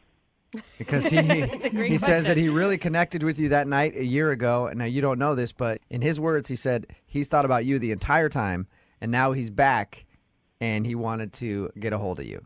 Oh, this sounds... Did you like Philip? Yeah. Oh my gosh, this is awesome. so cute. She's excited. What'd you think when Philip didn't call you back the next day after you met him? Wow. I mean, this is like cheesy to say, but it kind of broke my heart. Really? Really? You know, have you ever had those moments in life where you like, this is big, this is super important, this is like magic right now? Yeah. And it was. And then I never heard from him again, and it was like it had been a dream or something. Okay, so let's see, where are you at now? So Philip has been gone a year. He's back in town, and he wants to get a hold of you.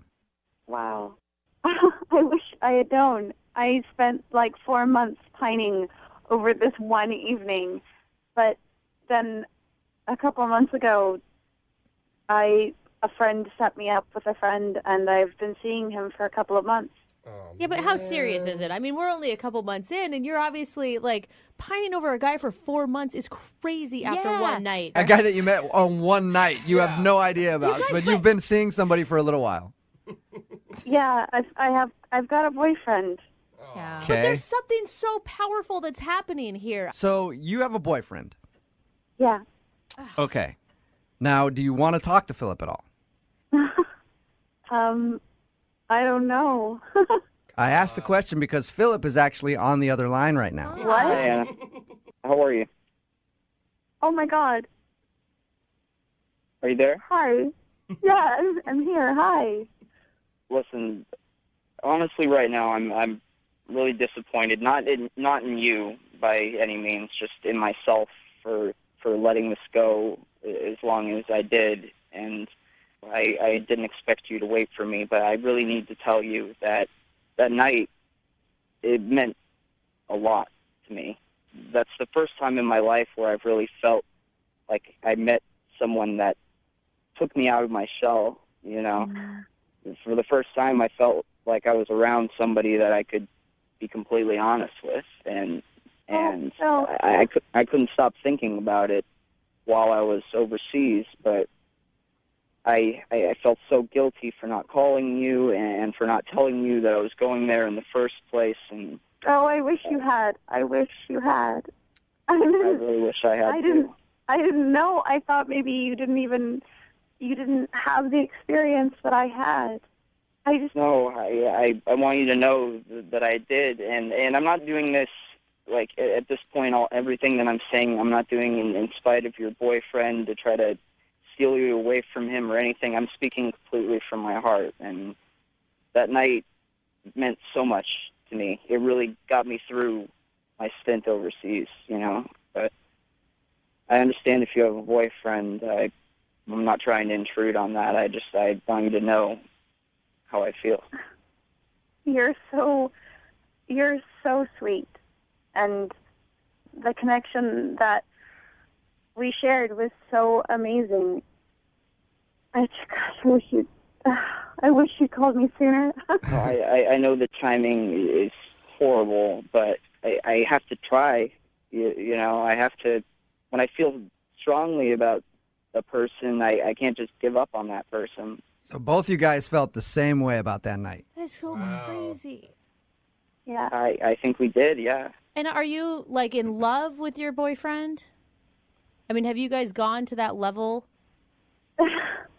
That's a really hard question to answer, actually. And I mean, and I don't want to sound shallow, but sometimes you meet people and it's just like everything lines up and it just all clicks. And sometimes it takes time to start to uncover that. And my boyfriend is definitely someone that it takes time to uncover with.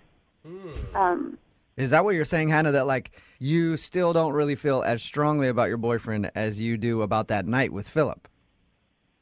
I don't know. It's more complex than that.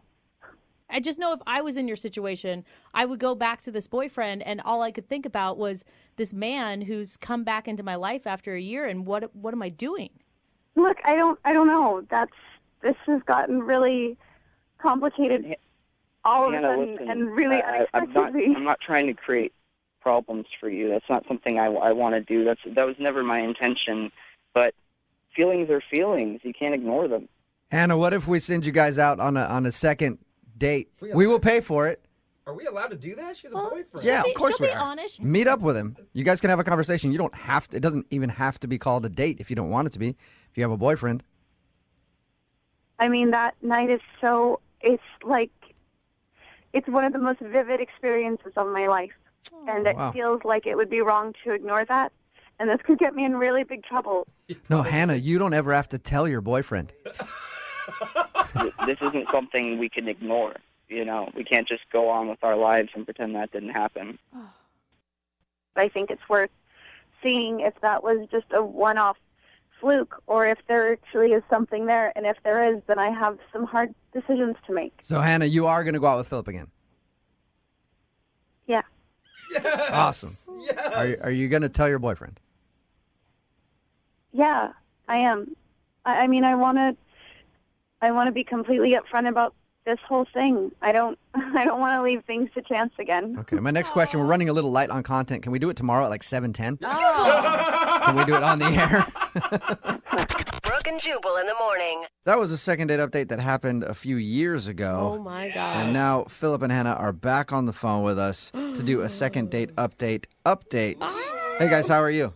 Hi. Good. Oh, my God. So this is the first time you've talked since that second date update? No. Or... First time we've talked to you guys. Oh my God, I'm dying. This was like the beginning of some crazy love story is how I felt. Yeah. Oh, really? Well, that's so great. sweet. So And what'd you do? I'm really worried about being disappointed. Yeah. Did you guys go out? We did. We went back to the karaoke place where we first met a year before. Aw, And wait, were you still with your boyfriend when you went and met at the karaoke bar, or had you broken up with him? I told him I was going, and by the end of the night, I broke up with him. Oh, wow. I mean, poor guy. I don't mean to celebrate his heartbreak, Yes, but guy. Did that work out well for you guys? Are you guys together? What's the story?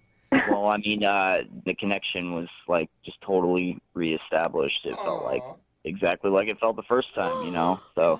And it was like no time had passed at all. oh my God. Yeah, and so not ignoring that strong connection that we had, I couldn't help myself. I decided to propose to her just a week after that. Oh my gosh. You guys got engaged a week Well, later? we don't know. You know, it felt crazy at the time, but it was the best decision I could have made.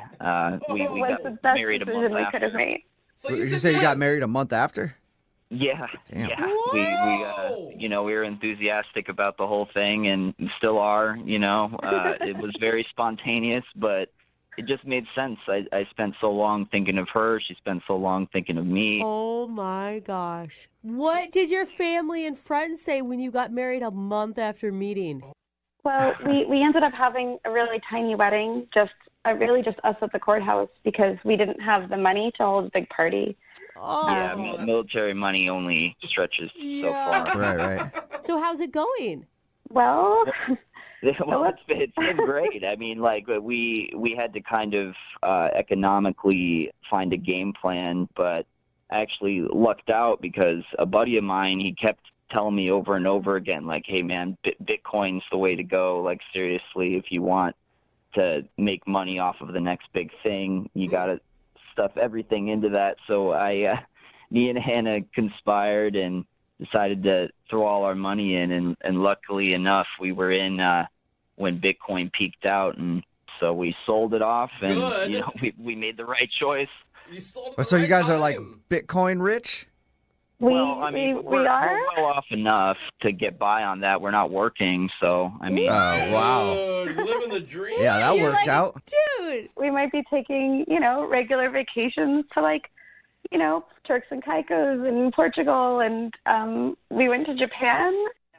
Okay, so So you are rich. yeah, you guys are Bitcoin rich. Dream. Screw you guys. Everything worked out for you. Yeah, I kind of don't like You it. guys Yeah. have no more karma to cash in. It all happened. well, I mean, obviously, thanks have to go to you guys. I mean, none of this would have happened if not for coming to you guys with all this, and I don't know if I would have had the courage to make this happen on my own. So you guys made this happen. Yeah, well, Thank thanks. you so much. Thanks doesn't mean as much as a nice paycheck. You guys could send some of that Bitcoin money this way, you know? I guess that's a no. All right. Well, thanks for checking in and congratulations, you guys. Congrats, Seriously, you guys. Thank you very much. we are so happy for you. What a cool story. I hope you have some Thank kids. you. Yeah. Yeah, you guys have kids? Not yet, but it's on the list. We're having a lot of fun right now. So you're Enjoy practicing that a lot in money. all those exotic destinations, I'm sure. Keep working at it. Brooke and Jubal in the morning.